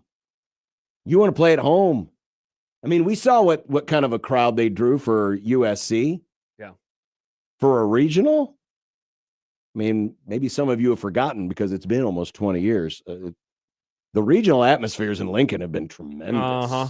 Tremendous. Not to mention how happy it would make Jack because he'd be out there in his little mobile RV, home. his two-faced Jack. Two-faced Jack, white Jack. With his RV. Yeah. Putting an awful lot of pressure on this, by the way. If this were actually to happen, what if he doesn't get an RV? Well, at least he has a vehicle. He can take the car down. Bring the sedan to the Lincoln Regional. You believe me, you don't want to eat anything out of his car. What does KLIN have? Do they have a truck? They have a van? No, they don't have a vehicle. They don't have a station vehicle. No, the Froggy boombox is gone. What? Wow, radio has really changed over the last few years, hasn't it? It has. All right. So there's the latest on Big Red Baseball. Nice. When we continue, we've got Mitch Sherman coming up here in just a little bit, but I wanted to go back and replay the audio from what Troy Dannon said in Mitch's question regarding NIL, because it made some waves around the country. Yes, it did. And how it was said and what was said. So we'll do that next on the 1620 The Zone Radio Network.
We do have a final answer in our top 50 NFL draft pick question, but I'm also working on some other things as well, so we'll hold off on that. All right, perfect. Maybe we'll save it for when Michael rejoins us at 4:50 today. Awesome. Because, he is of the draft. Oh, yeah. But on Friday, Nebraska was of getting stadium projects approved, which they did by an 8-0 vote. Though, did you see that the student regent didn't like the No, I missed this. Oh, yeah, the student regent who doesn't have an actual vote. So why do they have a what's their purpose then? Their purpose is to be there and be seen. It's kind of like pioneer children, seen but not heard. Okay. Though, I mean, they were heard because they were allowed to. Did they do a TikTok or something afterwards? They might have done a TikTok. With a tiny microphone? They might have done a TikTok with a tiny baby microphone. Mm-hmm. But 8-0 vote, $600 million. It's all done. Well, it's not done, obviously. There's a lot of work to now be done. Yeah. But during the course of the press conference, Troy Dannon, Nebraska athletic director, had a Q&A section session. Dr. Gold was also there. I think a couple of the board of regents were there as well. And we're taking questions from the media. And one of those questions was asked by our next guest, Mitch Sherman, who will be joining us in just a few minutes. And this is what created a lot of the stir afterwards, because it got a lot of other people talking, not just in Nebraska, but away from Nebraska. Here's the question, if you don't hear it. It's essentially asking the question of, well, what do you tell folks who want to spend this money on NIL, not on physical stadium improvements? As you go to them tonight and moving forward in funding third-party NIL and the challenge of this stadium project? Yeah, I don't think people realize what NIL is today.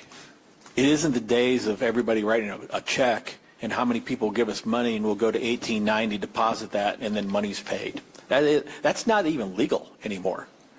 NIL, the third-party NIL, the above the rev share cap NIL, those are actual corporate relationships with the athletes. So this isn't a matter of, hey, I'm going to the donor now, and instead of 18, you can't even do that anymore. So one, there is a distinction. Secondly, donors don't care for NIL. And they're doing it because they want our coaches to have success. And that's what's happened up till now. What the stadium does, though, is I would tell you, look at it almost as an endowment. The investment made by our donors in the stadium is going to produce revenue above debt. $15 to $20 million of that revenue early on and then growing from there.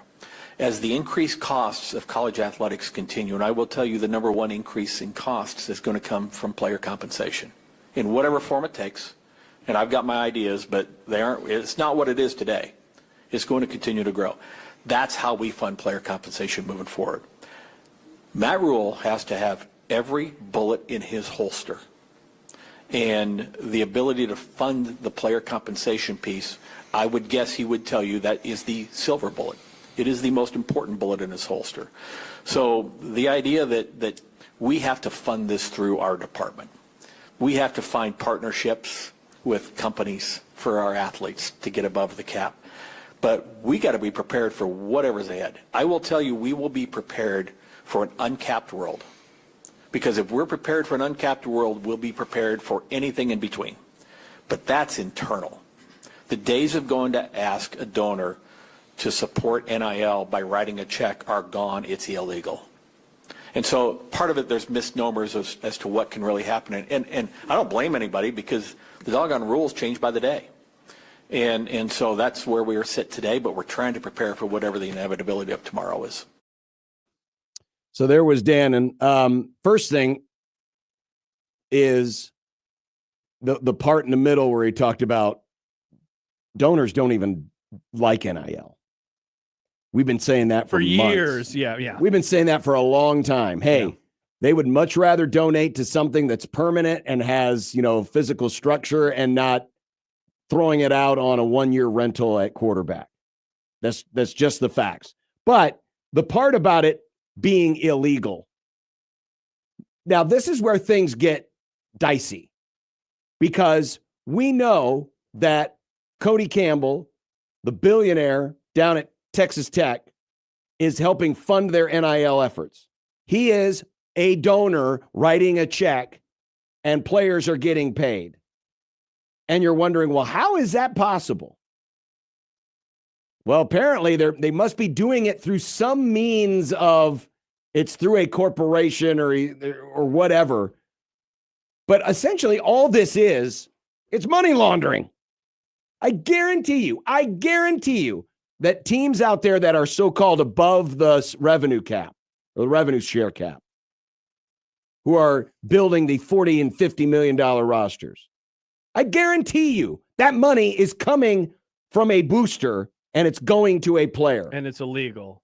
And it's legal. Like there was a quote from Rule as well on Friday where somebody brought up rosters being north of 40 million, even when a school's rev share limit across all sports is technically capped at 20 and a half.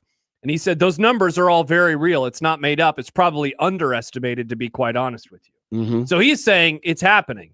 Like, I get how Oregon is able to make it work, right? There's this Nike component that is so unique there that, you know, no other school is going to have access to. I don't understand how he can say this, though, when it's happening everywhere else. What is Nebraska not doing that everybody else is able to figure out? Apparently, they're not good at laundering money. Yeah. And like, because that's essentially what this stuff is. It's money laundering. Congrats on not breaking the rules. But if everybody else is doing it and you're not, that's why you're really far behind. Now, I will also very much understand what you pointed out to start, what he said in the middle, and that is that donors don't even like doing it. And that's fine too, right? I get it. I totally get it. I haven't done that. I haven't participated. You haven't participated, and No. I imagine you never will participate. Neither will I. So I understand from that perspective. But how is everybody else able to do this? And Nebraska is unable to figure it out. I don't understand how that's possible.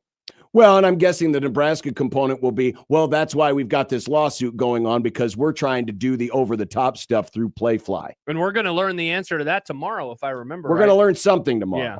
I don't know if we'll have the final answer, but we're going to have a partial answer tomorrow on that lawsuit. So that would probably be the argument is, well, that's how we're trying to do it. Well, I guarantee you that many of the participants out there who are building these mammoth college football and basketball rosters and going way over the cap are doing a better job of laundering their money and circumventing the rules to the point where either it doesn't get red flagged by the CSC or they're just like, we don't care.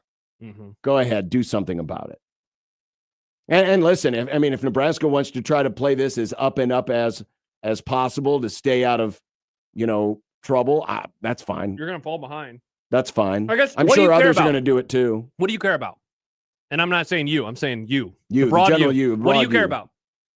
Do you want to win? Do you want to figure out how to win? I mean, if you want to, and look, money doesn't solve every problem, but if Nebraska is unable to even participate in the waters in which the best players are in because they can't or won't, they're going to just keep falling behind, Like it's wild. I think Sam McCune pointed this out last week. It suddenly turned into a lot of money conversations around here very publicly with the guys in charge. Matt Rule talked about it. He talked about it last week with Robbie and Damon. Troy Dana talks about it on Friday. Matt Rule talks about it again on Friday. Like, this has become a huge part of the conversation. And it's not that I don't think they're prepared, but they're certainly not. They're not figuring out a way to do it like everybody else is, and I think that is going to be an issue for them. Again, I guess I'm a little confused too when I hear various stories about how they were able to finish up the portal, one player in particular, and how they went to a donor who threw in some extra change. I don't know how exactly that they were able to do that, and yet he's talking about it like they can't do those types of things. I'm a little confused here. Well, and then the third part towards the end, he discussed, how the stadium project is going to create more revenue, which will allow us to compete better in an uncapped world. Anticipating that at some point, whether it's through Nebraska and this lawsuit or something else that blows up the settlement and blows up the House settlement, blows up the College Sports Commission, blows up NIL, go! Yeah, And it's totally unfettered, uncapped. He's saying, well, this is going to help us be prepared for that uncapped world. Well, one more before we talk to Mitch. Husker Homer says, what's Minnesota and Utah paying? We should be able to beat teams like that, though. And, like, that's where, we can turn all of this stuff to, and they're still not even doing it against the teams that they're in the neighborhood as. This kind of goes back to the NFL draft component of Nebraska's underachieved. Yeah, for sure. They have underachieved in that. Eric point. and Fremont, same thing. We're constantly getting beat by teams spending way less money. The argument doesn't work when you continuously lose to Iowa. For sure. That is true. It's hard to win that argument when you can't even beat the teams that you're outspending. Yep. Mitch Sherman, who asked that question, will get his thoughts on what he heard and more as we roll on the 1620 The Zone Radio Network.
Mitch Sherman of The Athletic joining us. Hello, guys. The intent that he had in putting this staff together will overrule all of that, no pun intended. Yeah, you've got to get bigger and bolder every time, right? Call Mitch. Call Mitch. Call Mitch. Call Mitch. Mitch Sherman of The Athletic joining us here on the Prairie Flower Casino Zone Hotline. Mitch, good afternoon. Happy Monday. Good afternoon. How are you guys today? Lovely. Good. I said I was going to share this with Michael, and we will, because we'll talk about it more in length. But Okay. we stumbled upon a research project today while we were doing the crossover with young Matt. His stat was that Nebraska has not had a top 50 overall pick in the NFL draft since 2011. Prince Amukamara was the last top 50 NFL draft pick. Cam Taylor-Britt and Cam Jurgens went like right after that. Yeah. Since 2012, so the first year the streak started for Nebraska, only 2 other Power 4 schools also don't have a top 50 NFL draft pick. One is Kansas. The other is Virginia. And by the way, when I did Power 4, I'm also including the newest members like Utah and UCF and Houston, BYU, teams that weren't previously Power 4. I'm including those guys as well. How many does North Dakota State have over that time? I know you probably don't. Oh, well, I can pull it up for you right now. North Dakota State, of course, this year, and congratulations to Cole Payton, who went 178. They have 1, 2, 3, 4, 5. Wow. 5. It started with Carson Wentz in 2016. He was the first. Yeah. Well, Nebraska might have a top 50 pick next year.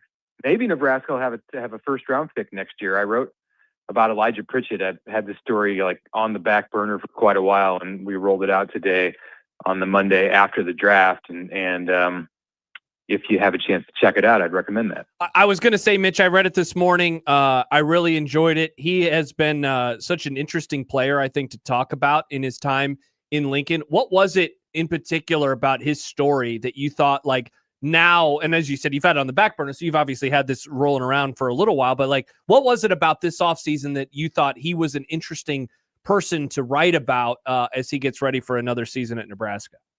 Well, it's been kind of mysterious because he shies away from the spotlight. And I think he talked once publicly, at a press conference once in the spring last year, maybe once in the spring, and then one time before the season. And you heard pretty pointed criticism in his direction. And that kind of comes with the territory now when he's a former 5-star recruit out of the state of Georgia, played 3 years at Alabama, was a starter there, was obviously paid a lot of money to come to Nebraska, 7 figures. And everybody knew that for a left tackle, and couldn't win the job in preseason camp because he was having some problems with focus and false starts, and Matt Rule just put it out there. I mean, you don't normally hear that kind of a thing, maybe in the NFL, and that's basically what you're dealing with here. It's pro football, and he got an opportunity in the first game of the season, and it was first and goal at the 1-yard line at Arrowhead, and he jumped, and we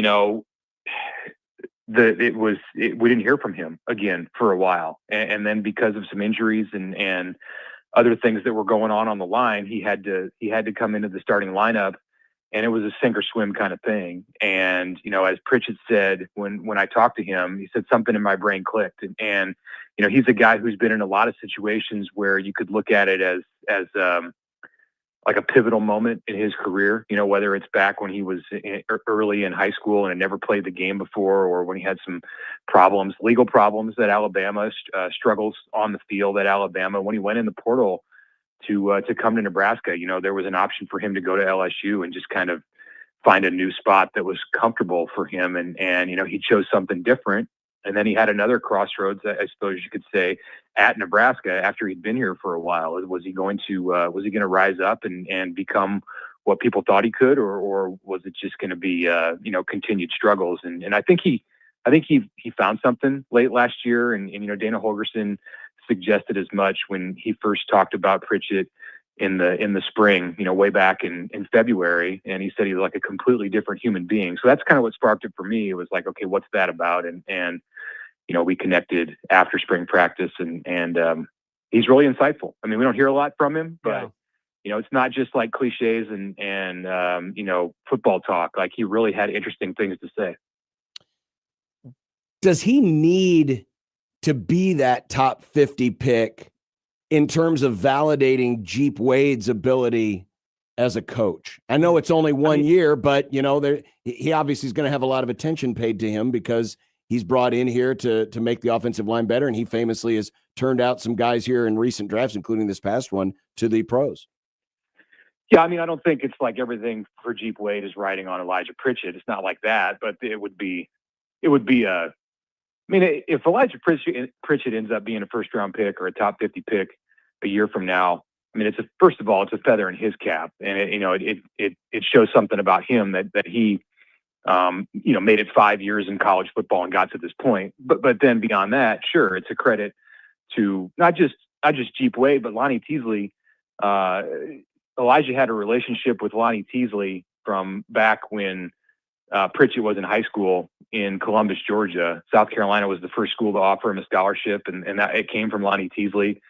So both of Nebraska's offensive line coaches, new offensive line coaches, have a lot at stake with this player that they're going to coach for one season and see where they can get him. Mitch, looking back at last week, we just played the question from you and the answer from Troy Dannon about basically, fans who are always like, hey, instead of doing the stadium, why don't you just apply it to NIL? I'm curious as to what you make of his answer, talking about, it's not legal to do what people are expecting them to do. Also then with what Matt Rule said last week, and that is that a $40 million roster is that the numbers are very real, it's not made up, and that they are probably underestimated. How do those two answers fit together in your mind? Well, I do think they can fit together. I mean, it's ironic that Dannon made those comments about Nebraska and playing by the rules on the eve. Tomorrow is the day that Nebraska has this hearing before an arbitrator for 18 players who have deals that were deemed inadmissible by the College Sports Commission. And I know I start droning on about that and people's eyes glaze over, and it's, just like, tell me the result, what happened. And the result most likely is going to be that they're going to get paid. Like, that Nebraska has like two different safeguards if it loses the case. One in a state law that exists here, and another in a motion that's been filed in federal court in California. And like, even if they lose the case, which I wouldn't be surprised if Nebraska wins the case, but if they lose the case, there's two different ways that they could still win. Like, all of those things kind of go together. And, I think what Dannon's saying is like the future of NIL is the way that we're pushing to do it, and to have corporate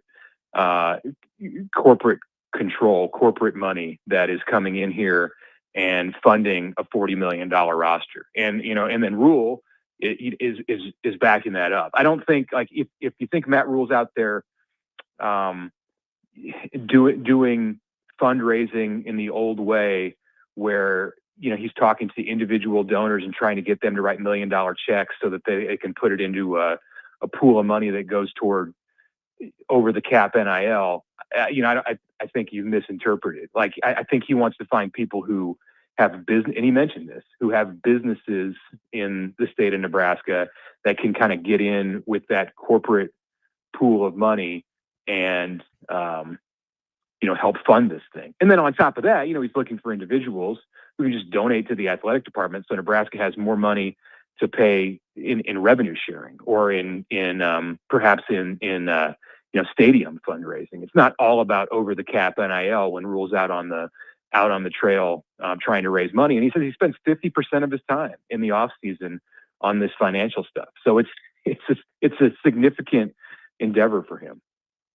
Mitch Sherman of The Athletic joining us on the Prairie Flower Casino Zone hotline. We were talking about this in the last segment, and, obviously a lot of schools are able to overcome this cap, right? I mean, Texas Tech, for example, and Dannon just described it as, well, the donors literally can't just write checks anymore, and that money goes to players.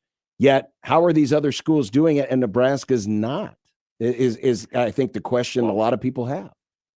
Well, some of them are ignoring the rules at this point. Some of them are not sending their cases sending their deals to the College Sports Commission and then getting them rejected. Like Nebraska actually sent its all of its deals through the CSC, and then some of them came back and they said no. And it's not just like a coincidence that Nebraska is the first school, the first big school to test the to test the new rules. Like part of that is because like I said, there are protections in place more for Nebraska than there are for others, and they're kind of leading the way in this. But then there's just like renegade, and not calling anyone out, but there are programs out there, and coaches and athletic directors and agents and people in the NIL industry will tell you as much, that not everybody's playing by the rules. And so a lot of schools just think and are acting as if you can just play and pay as if there is no cap, and at some point there won't be, because this stuff's not going to stand up in court. So are they making a mistake by just not operating that way right now? I don't think that's the way they want to operate. I'm trying not to be naive here, and I don't want to paint Nebraska as like the choir boy in this and say that they're doing everything, exactly by the book. Like they've pushed the limits at times too. And that's evident in the fact that they've got an arbitration hearing involving millions of dollars and 18 players. But there are programs that push it more than Nebraska, and some of them push it more because they have more money at their disposal. But they have in some cases individuals or companies or whatever it might be who are willing to write bigger checks. Nebraska's never going to be the biggest spender in all of college sports. I mean, barring a billionaire coming and funding things for them, but they're going to be able to be a program that competes on the money scene for right now. I mean, you have more years of losing football, and that could certainly dry up. But for now, in the current climate of things, they're going to be one of the haves and not one of the have-nots. But I don't think that they're, as long as this current administration is in place, I don't think with Jeffrey Gold and with Troy Dannon that Nebraska is ever going to get to a place where they just say, forget the rules. We're just going to go out there and do everything that we can do to spend as much money as possible. And I don't think that's the formula for success for Nebraska. I was going to ask you, Mitch, like, does this ever cause you to change how you view, like, I don't know, how good I guess they can be, or does it cause you to maybe alter what you are expecting from them and maybe almost how you're grading their performance on the field? Because like if they're not willing to participate in a way that other schools are, or even they can't, because I think that that's a part of this too. There's a part of me that says, do I need to offer a bit more forgiveness when they're not reaching a certain level of play? But then I also know that they're going to up the cost of tickets, et cetera. Like donation levels are still going to be there. So like they're in one way, they're operating like one of these programs, and then in the other, and maybe the most vital, I feel like they're not right now. And I'm just trying to figure out how to handle that myself. I mean, it's not just about who can spend the most. Like you have to do more than that. And this is evident, maybe not as much in football right now, but I think it will be. It's evident in basketball. It's evident, look at this baseball, which is coming down the stretch right now, and programs that spend the most. I mean, LSU was on the outside, totally on the outside, looking in on the NCAA postseason. Like Arkansas has been a giant in recent years and clearly is in great shape financially, and is not going to host a regional this year, most likely. Like Miami, which can spend with the best of them, no matter the sport, is not in the position that it's in. You see it in basketball with Nebraska and the way that roster was put together and the way that they were efficient in spending money. And it's going, and the future is going to be, yes, about spending money, but it's going to be also about how efficient you are and the decisions that you make and the type of players that you put together in creating a roster. And maybe that's more of a challenge in football because there's more moving pieces, and you have a 100-player roster as opposed to a 30-player roster in baseball or a 15-player roster in basketball. I think it is more confusing, and I think it gets more cloudy, and it's hard to determine like what percentage of this is about how much you spend and what percentage of it is about how, what the locker room is like. But like, don't discount that part of it too. It's always going to be a piece is the coaching and the player development and the chemistry and just the way that things come together, in an off season and during a season. Like, I don't think that even, I don't think we're going to get to a place anytime soon where that doesn't matter. And it's just about, all right, rank the teams based on their payrolls. Mitch, Did it surprise you how easily it seemed like this stadium proposal breezed through the regents? I mean, it was passed unanimously. Yeah, I mean, once they got to the point where the proposal was public, I mean, the decision had been made. So they've been working on this just with Troy Dannon for 2 years, and you know, there was a lot of care put into making sure that the regents were on board. I mean, it's clear when you have the chairman quoted in the press release to announce the proposal that it's not going to be an issue. I mean, you could have always had a dissenter, somebody on the board who said, you know, I have this concern or that concern, but there obviously was no doubt that they were going to get a majority, and little doubt that it was going to be unanimous by the time they got to that place. Now, I think that there were some challenges and hurdles to get to where they were a week ago on Friday when it was announced. And that's why it took the time that it did. Nebraska probably could have made this a $900 million project or $1 billion project and done things outside the stadium. You know, at one time there was talk of that, of having a whole community around Memorial Stadium when they rebuilt things. And, you know, so while it looks very nice and the stadium itself, there are going to be all kinds of amenities and they're in some ways sparing no expense. Like I think that they gave the impression to the people who were making decisions about approving this that they were doing it responsibly. And the Troy Dannon and his people who put it together did a nice job of selling that. Is the program making a mistake by not having naming rights for the stadium? Yeah, I don't think so. I mean, I haven't given that a lot of thought, but I didn't disagree with what Dan said on Friday about that that's not for sale. I mean, if you're hard up for cash to the point where you can't do it without selling the rights to the stadium, then I suppose you have to look at it. And if Nebraska was ever in that place, then maybe it was the only way to survive. I don't think they're in that place. Yeah, could you use another 100 million or 150 million or whatever the going rate is for naming a college football stadium? Maybe, but I mean, I'm in agreement with him that just doesn't seem right. That just doesn't seem. It's Memorial Stadium. Like it's not like it's called Nebraska Field or whatever. Like it's if there's one thing that's sacred, I suppose that's it. How carefully does Troy Dannon have to thread the needle next year when he's got to make decisions about who gets in the stadium and who doesn't, when it's only around a 65,000 seat stadium as construction's going on? I don't think he knows. I mean, and that's, he had Courtney Gosha, the senior associate AD, sitting up there next to him at the press conference. And I think that's to let everybody know that, like, this is a team effort and there's somebody whose job it is to go through all of this stuff going over every detail. Like, Dannon's doesn't have enough hours in the day to be able to devote to some of the decisions that are going to have to be made. Now, he's going to have to sign off on the big stuff, but like, you need another person, and it's not just one person. Like, he called out several in the press conference, Tyler Kai, and there are others in the room who are going to be instrumental in getting to that place. I don't know. It's not going to be easy. I mean, there's going to be people who are mad. There's probably going to be people who leave and don't come back.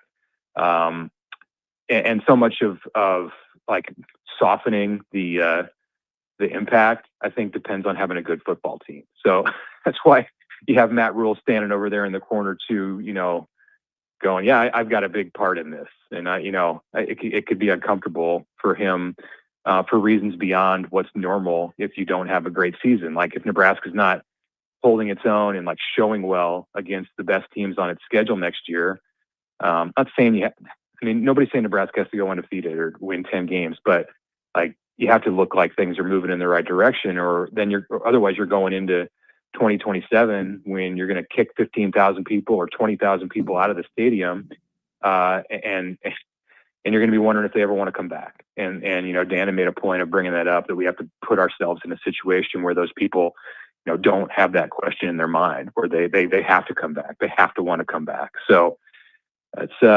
it's going to be tricky to navigate. And I don't know, and I don't think he knows exactly how it's going to go. But they did say that they're going to have answers to that stuff in this fall of 2026, which is good.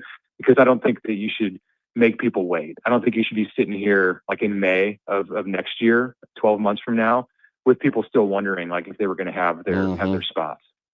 Mitch Sherman of The Athletic, who joins us each and every Monday on the Prairie Flower Casino Zone Hotline. Mitch, again, thank you much. Have a great week. All right. Thanks, guys. Thanks, Mitch. You know what will be interesting when we get to that point where the stadium's capacity is going to be lowered due to construction? You wonder what the scanned ticket numbers will be in those seasons. Because famously, the scanned ticket numbers come in far lower in a lot of games than capacity. It was better last year, at least in terms of the average. But there have been games where there's been less than 65,000 scanned tickets for games in the last 10 years. Does this now guarantee that the stadium will be absolutely full for every game? I'd be surprised. Because the actual number of seats that are being used is about the seats that you have, or will there still be an element of folks that'll be like, I still have these tickets. I'm not going to go in though because I can tailgate and sit out in the parking lot or be at home, or maybe I got something else to do and I couldn't sell them to anybody else. That will be interesting to see how it looks in that season. And of course, we're talking about 2027, so it's another full year. I'm also wondering, we didn't talk about it with Mitch just now, but I'm sure you guys talked about it on Friday, that they're going to most likely, it seems like, play another game at Arrowhead. So that's going to happen in 2027. Which could be Northern Illinois. And then, like, John, I've heard this theory proffered by enough people, so I'll just throw it out here on the radio.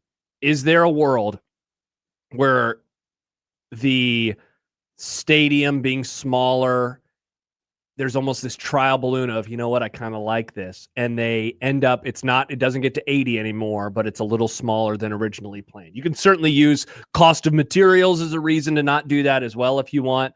But if next year, as in 27, starts unfolding in a way where it's like, you know what, maybe we're just going to end up tamping down the capacity from 80 into somewhere into the 70s, into the mid 70s, so to speak. I've heard that proffered by enough people that it makes me wonder, could they do that? Could they end up just the big question is going to be, what is the stadium going to be like when it's at 65,000 seats? I mean, obviously, their plan is to have the West Stadium. I don't know if the West Stadium is done, or at least done to the point where people can use the seats.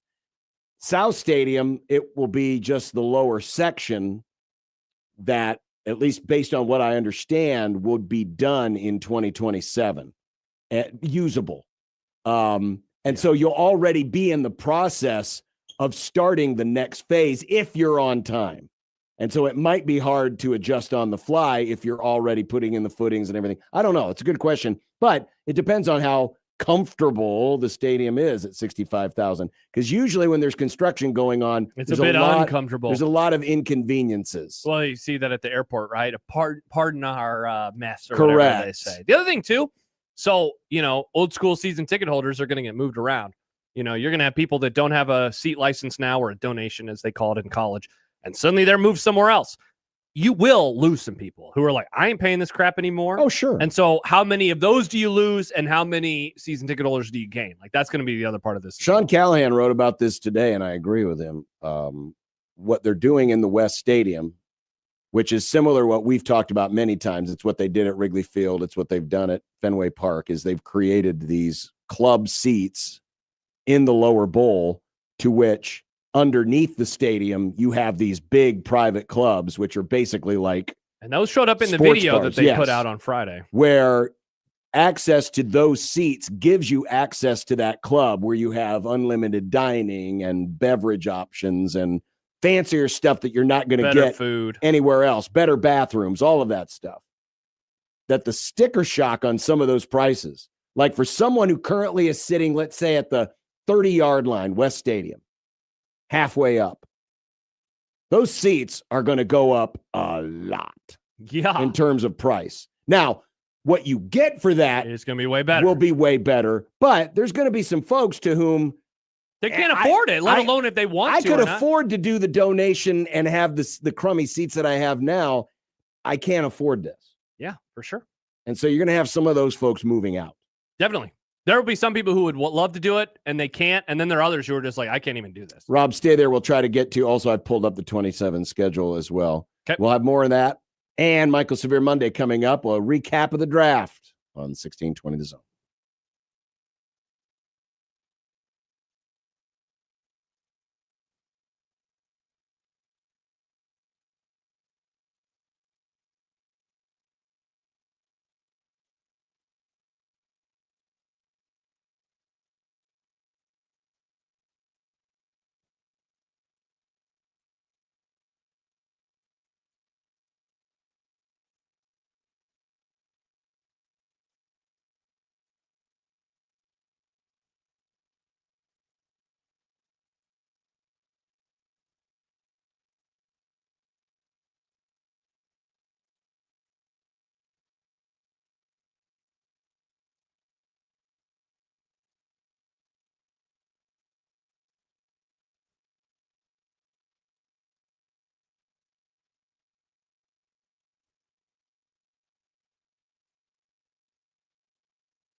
Sports Flash. Time for an unsportsmanlike conduct sports flash update. What? Sports Flash. From the Sports Flash Sports Desk. What is this? Is that Mr. H? No, it's well, kind of. I was gonna say. It's Mr. H adjacent. Okay. From Pete Nakos of On 3. Pete Nakos? The- Almost every time you say his name, I think it's Pete Naked. No, it's not. Pete is not nude. NCAA D1 Thank board God. directed the D1 cabinet to move forward with 5 for 5 talks. And John, I have great news. Great news, you say? Great news, I say. Kind of blew up that. Yeah. Man. Rules would not be retroactive, meaning the rush of basketball transfers who have exhausted eligibility would not get a 5th season. That's what we want. That's good news. Good news. We talked Sorry, about Jamarcus Lawrence. We talked about this last week. There's players like Jamarcus Lawrence at Nebraska, Josh Dix at Creighton, who would qualify as 5 for 5. Mm-hmm. While I have nothing against either of those two young men, and certainly in the world of Josh Dix, I believe he could sure use a year where he's not, going through what he had to go through last year. But we saw the perils and the ridiculousness of the COVID eligibility year and how that screwed things up. Yep. I don't think these rules should be applied retroactively because, and I use the analogy of, let's say you're driving down Dodge along. Street here. Okay. And the speed limit is 45. Okay. And you get pulled over speeding at 60 miles an hour on Dodge. Classic. 2 months later, because the streetcar is so wildly popular that everybody is using it. Strangely, they're only going from Midtown to downtown. They're not driving anywhere else. But because of the popularity of the streetcar, the city has decided, man, we've got all this room on Dodge Street. We can raise the speed limit to 60 miles an hour. That doesn't mean that the ticket you earned 2 months ago is now thrown out. No, you got caught speeding when it happened. Same thing with this. The rule goes into effect now. It affects those players who start their eligibility clock then. Yep. Yeah, we're in full agreement on this. And the big reason for this is just to keep, because right now you've got some folks who are kind of sitting back and waiting on making decisions. And this is good. This is good. You can move forward. And now you can move forward. Yep. And we're not clogging up the lanes. There's not other kids who, could be playing that have eligibility left, actual eligibility left, that are now getting cast off to the side just because, now we've got all these others who can qualify. I just think it simplifies everything. It makes everything just easy to follow, easy to understand. It ends any ambiguity about, well, should I go here? Should I go there? No.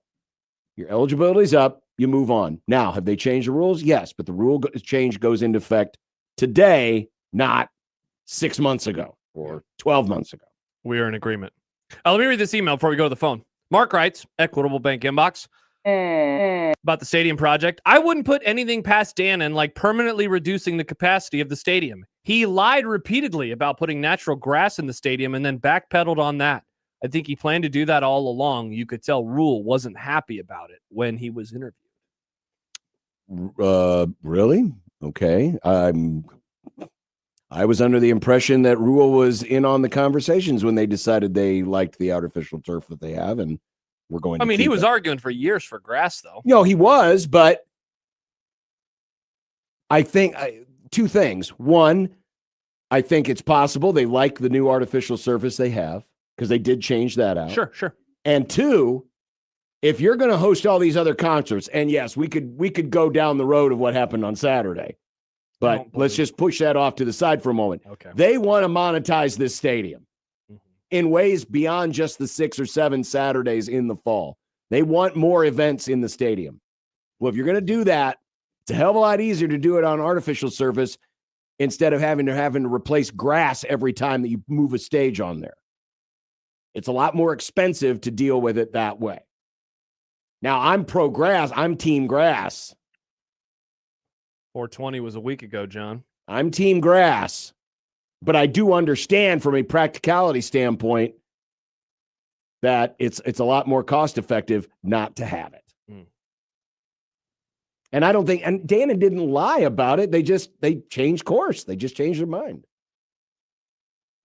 So, did you agree?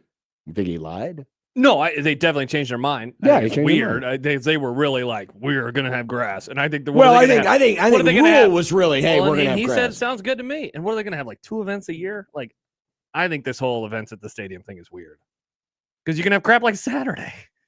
Well, sure, but that doesn't stop people from doing them. How many events have they had the last handful of years? Like 3, volleyball and 2 concerts. Well, yeah, because they've only just started doing it, but now when they have a better stadium, this is moving forward. Sure. It'll make it more attractive to do some of those events. Wouldn't you like to see WrestleMania come to Lincoln? No. The Super Bowl, maybe, but not WrestleMania. The Super Bowl ain't coming here. Why not? We have hotels in Omaha and Kansas City. We have hotels in Omaha. Mm-hmm. Rob is on the Prairie Flower Casino Zone hotline. Hello, Rob. Hello, guys. I had a clarification question, if you know. I've been seeing a lot of headlines in the newspaper and online about the stadium project, and there's this term that they talk about, legacy pricing. Here's my question. Okay. My in-laws have had tickets forever, and because they've had them forever, they don't have to pay the per-seat donation price.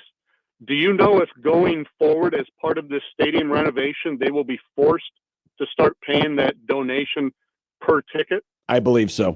Yeah, depending on where the seats are, Rob. Yes. Because Dannon has said, and the program announced last week, there will be spots in the stadium where there will not be a donation. What did they say? 25% of seats will not require. So it's possible for your parents. Maybe it's okay. You won't be able to keep those seats, but if you want to continue to come to the stadium, you can go up to these lovely nosebleeds in East. That'd be my guess, Rob, on what would have to happen. I can't imagine. I assume these are good seats since they've had them for a while. Those are going to be pricey. Well, actually, I mean, you would think having had them for 60 years that they're great seats. Yes. But by their own choice, they're like 36 rows up on the north end zone. Oh, okay. Oh, now those could end up being seats that don't have a donation attached to them. I don't know that for certain, but when they do the whole reseat process, they're gonna. They will establish which seats come with a donation and which ones do. My not. guess is, Rob, those will, because they currently have donations, because 30-something rows up is pretty solid, but it will not be anywhere near. If I were to guess, I would say because North Stadium's not being touched, and it's going to be the same uncomfortable experience that Jack Mitchell talked about 2 weeks ago, that those will probably be the seats that don't come with a donation. No way. Put that on the long-term list. You're going to lose this bet. Why? Because they only said oh, sorry, Rob, you go, and then we can talk. I was just going to ask, do you guys have a guess, or do you know when this is going to be decided? I believe it's going to I don't know. My guess would be that this will be let's hold off as long as humanly possible. They will probably gauge interest. They'll probably ask people, what would you be willing to do? How much would you be willing to spend, et cetera, et cetera. They don't need to do this tomorrow, right? Like they're going to want to wait. Rob, right, thanks. Well, thank you, guys. Thank you, Rob. So here's why I think you're wrong. If he said only 25% of the stadium isn't going to have those costs, like I can't imagine that North is just going to be all removed from that. I'm not saying the whole North Stadium, but 30-something, row 30-something, that's pretty good. I've sat in row 30-something. Those are pretty good 25% of the capacity of that stadium is going to be 20,000 seats, which is most of North Stadium. But if you remove student tickets, that's 7,000 right out of the way. But what I'm saying is I would be willing to wager that the no donation seats will be North Stadium seats. I'm guessing East, Upper East, and well, see, those have chair backs. Yeah, those have leg also room. You're way far away. Yeah, but the North Stadium seats suck. You heard Jack Mitchell's. He's Wood Africa says row 75 and up in North Stadium is donation free. See, I'm guessing that's going to stay the same. Yeah, I don't think, but row 30 something is 500. I can't. No. I'm not saying every seat in North Stadium. I'm saying the no donation seats will be in North Stadium. So you don't think they'll be anywhere else? I don't think so. Wow, interesting. They wouldn't make the no donation seats better seats. I mean, but that's what this is now we're getting, semantic. Is a better seat a better view or having a seat back? What would you rather have on a game day? Would you rather be really high up? Well, it's a combination of the two. Sure, but like because this is really binary. No seat back, way lower, super high up, seat back, and more legroom. What's more comfortable? Or, well, I know what's more comfortable. Where would you rather sit, though? What do you want out of the experience? I think far more people will take the comfort. Wow, that's crazy because those seats are up there. I've sat there. They're up there, but are up there. But you see the whole field. Sure. They are. And you see it because remember what Dannon said about, a lot of people like to see the game like they see it on television, where it's side to side versus sitting in the end zone. Sure. I would be willing to bet that all of the no donation seats will be North Stadium seats. Yeah. Higher. But North. Somebody said South. Given those are going to be all new. Those are all going to be new. They're going to have more facilities than North Stadium, and they're going to have chairbacks. Yeah, they're going to be pretty high up, but yeah, I'd be pretty surprised. Yeah, that'd be my guess. I am totally spitballing here, but that would be my guess. John writes in on the text machine. When I got rid of my seats after 2016, I was paying $350 per seat donation for North end zone seats in row 61. How much? $350 a seat. Yep. That's a lot. The current pricing for the donation for 50-yard line tickets is $2,500. What is that going to look like? And remember, the price of the tickets is going to change now. Right now, every ticket is the same. Yes. It's like whatever, $60, $70. Yes. And that's going to change too. But that now number, it's going to be priced like a lot of places are. Uh-huh. The better the seat, the higher the ticket. Yeah.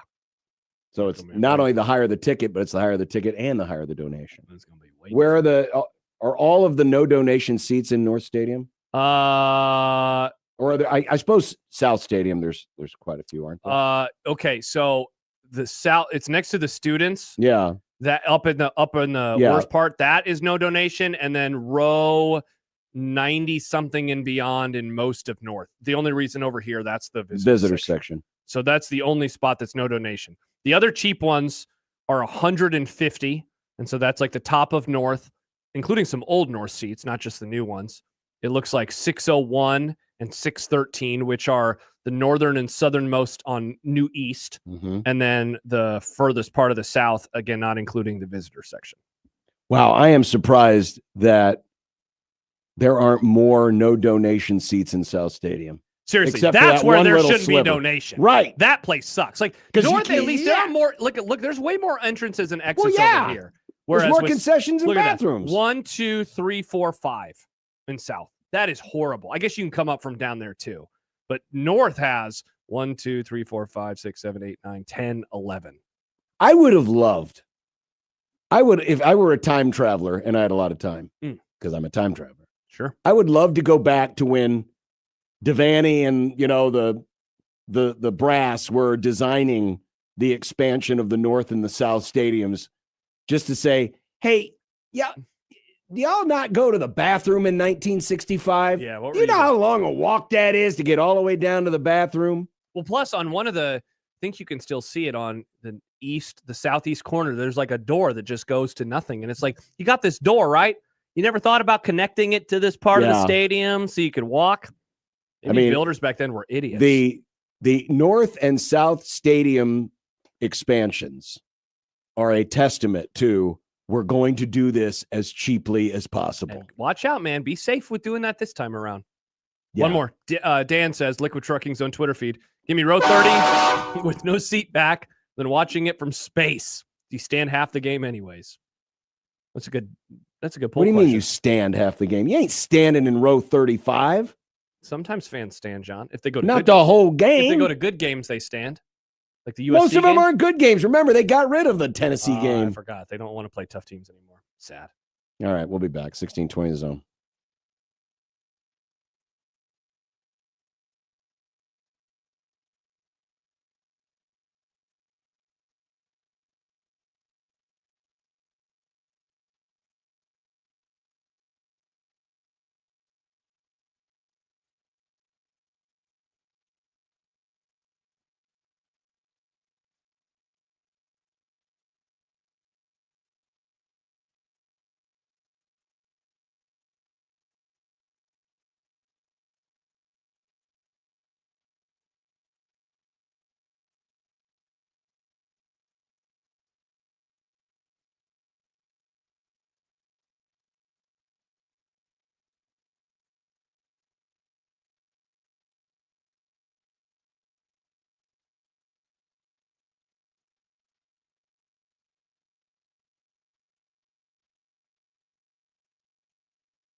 Welcome back on the Grum. We are the program we call the Grum. Don't ask me why. I'm starting to rap, but I know it's a piece of crap. That's Pretty pretty good, good, huh? though. Pretty Yeah, good? I was gonna say you were with the beat for the most part. You want to hear a little Trey Taylor? Sure.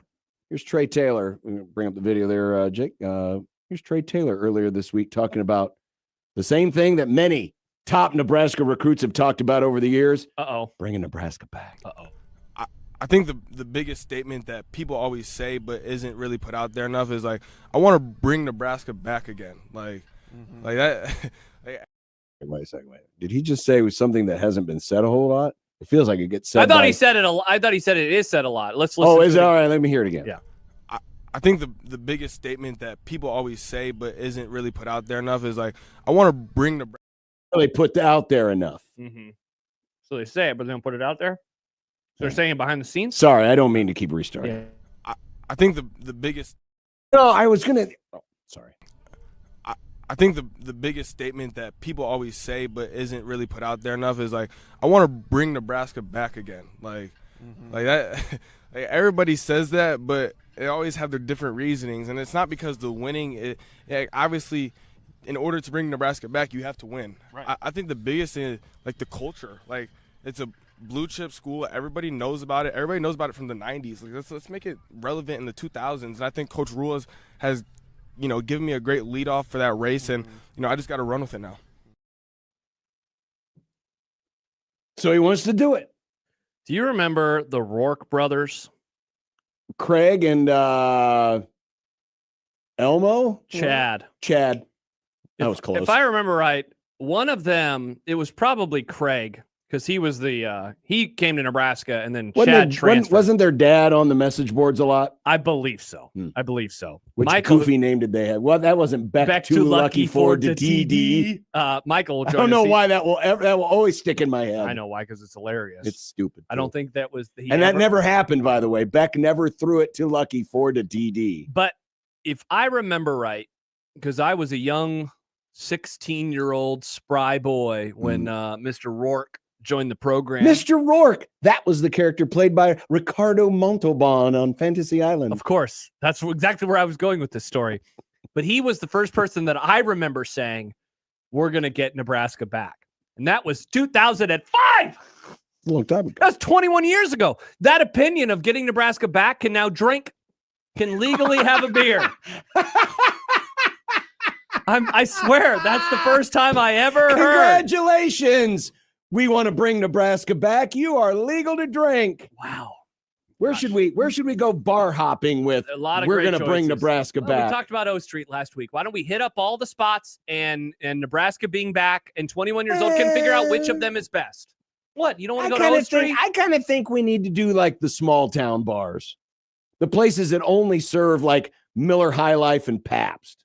The beers are way cheaper there. So you can get a better bang for your buck. And the menu is just simply whatever the guy on behind the flat top can make, like greasy cheeseburger and probably those pickled eggs. Those are the bars that you go and you say, I want a beer, and they will give you a beer.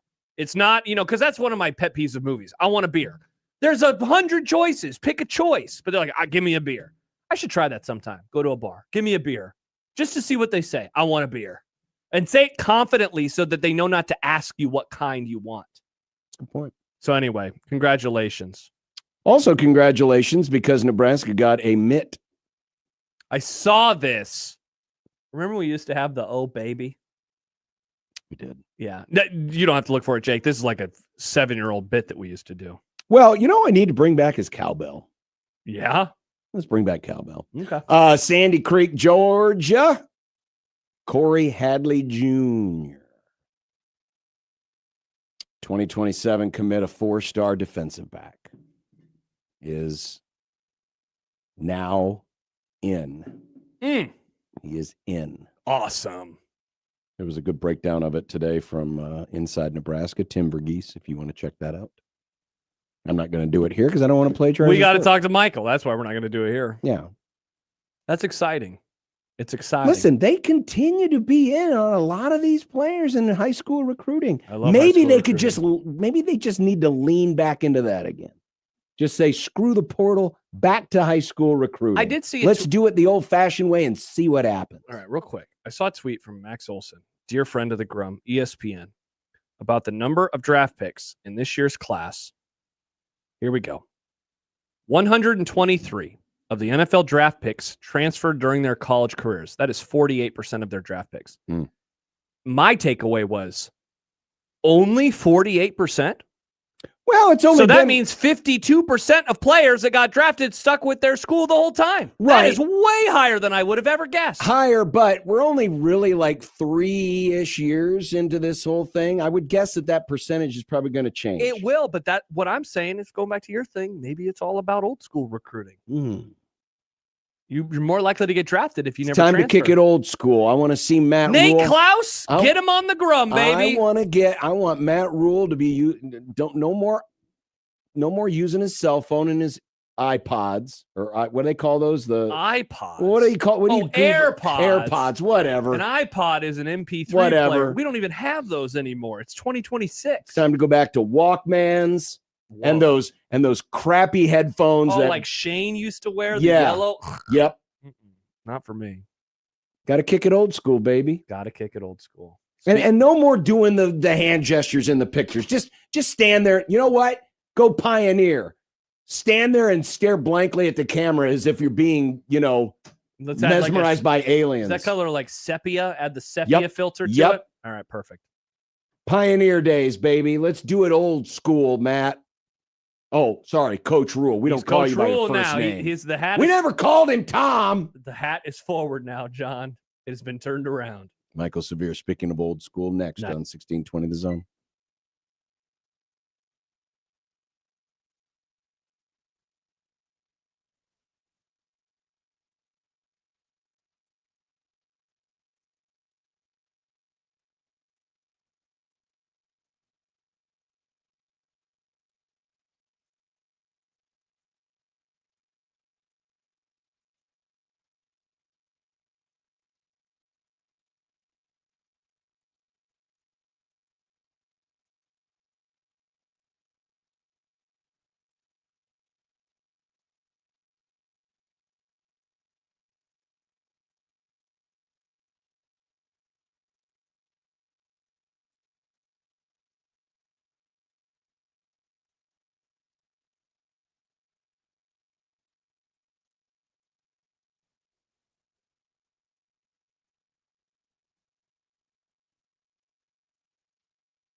would be nice to have a boat. Throw. It would be nice to have a boat. Throw. It would be nice to have a boat. Throw. It would be nice to have a boat. Throw. It would be nice to have a boat. Throw. It would be nice to have a boat. Throw. It would be nice to have a boat. Throw. It would be nice to have a boat. Throw. When you're gone. I don't know. I don't like that severe guy. Hey, everybody, it's Michael Severe. If the first word is hash brown, you guys can add patty or something Latin if you want. It's still a hash brown. I remember the first thing I thought walking out of there was, okay, we're back. You just got to go in the back. I'm sorry.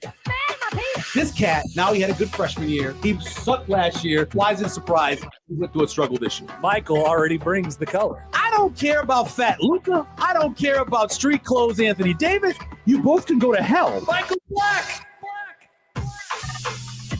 Such a long process. I Man, know. I'm working on this, man. 2, 3. I wanted to get one more team in. Done. Michael, I'm working on a project. Well, you don't really look at the kind of guy that would be living in a project. I don't mostly Section 8 mostly maybe, but not. Well, not yeah, project. definitely Section 8. The project being Nebraska's had no players, 0 top 50 draft picks since 2012. The last was Prince of Mukamara, number 19 pick in 2011. Yep. Since 2012, only 3 Power 4, and this is current Power 4, so I'm counting BYU, I'm counting Cincinnati, I'm counting Houston, new to the Power 4 since 2011.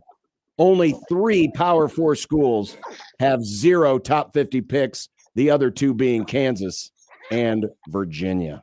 Whoa. Well, remember before they went to a bowl game a couple of years ago, they were the last of the Power 4 teams that had not gone to a bowl game, right? Yep. And so, I mean, they've been bad. I don't know what to say. They've been a bad team. And then they also have weird things that happen. For example, I've mentioned this before. If you're not a very good team, even if you have a good player, somebody might take that good player in the 6th or 7th round on a good team. If you're not, then they won't take you, right? So Dane Key, for example. Dane Key stays at Kentucky. That man gets drafted based on where he was going, But Nebraska couldn't give him the ball, or the quarterback couldn't give him the ball, so he didn't put up the numbers for it. Sierra Wright probably goes and gets drafted in the NFL if it's last year coming off of playing in his correct position, but they put him in a bad position. And obviously, if you look at all the guys, Nate Borkacher, who left and would be a 2nd round pick, and Mondale Robinson and other guys, so it's been bad decisions. Michael, I was thinking about this morning, and I went and looked at Baylor and Temple in year 3 going into, what would have been year 4 at Baylor. Obviously, Rule was in the pros, and going into year 4 at Temple. And those drafts each had multiple guys. 3rd team at Temple had 3 players. 4 players got drafted. His 3rd team with Baylor. Obviously, that is not happened this time around. How much of that is, in your opinion, just the sport and how it has changed, and how the way that he wanted to do this, him being Matt Rule, he has just been unable to, like he was at those spots with all the transfers and such? No, I mean, if you look at those players, he got lucky with some of those players. Yeah, you could say they got developed by the programs they were in, but, a couple of those guys out of Temple were 0-star guys that he brought in because he had to have bodies. Baylor, kind of the same thing. I remember Tyquan Thornton was like a 0-star when he went there, and ends up being a 2nd round pick. Now he busted out in the NFL, didn't play very well for the Patriots, but I think he got lucky. Just like Nebraska got lucky with Prince of Mukamara, who they brought in as a running back, and had good sense of moving the corner, and ended up being a 1st round pick. I think he just got lucky. I looked at his numbers, and I thought he had more draft picks, right? And so that I read the story that was wherever it was posted, and I'm reading through it, and I'm like, well, I expected him to have more because he talks so much about the guys that are in the NFL. Well, the first year of both of those places, and then even the 2nd year, where he only had 1, he really didn't produce a lot with the other person's talent. And then towards the end, he had some luck. I don't know. I don't think that it has a lot to do with as much talent as it has to do with they have not coached up guys and they have not developed them. Yes. And you look at the amount of guys that got free agent deals, priority free agent deals, which is different than being brought in for a camp tryout. They got priority free agent deals. And then you look at the guys who end up sticking around in the NFL and you go, why weren't they better here? What's the answer? Development. Going on here. The problem is here. And now I think that he's done a better job of changing his coaching staff over and bringing some better developers in. But, 2 years ago, you had a defensive line coach who coached up Ty Robinson, who was struggling, by the way, after his third year being in the program, and made Nash a whole new guy, playing at 20 pounds less than he'd been playing it before. So the coaching is a huge part of it. He's got better coaches in now.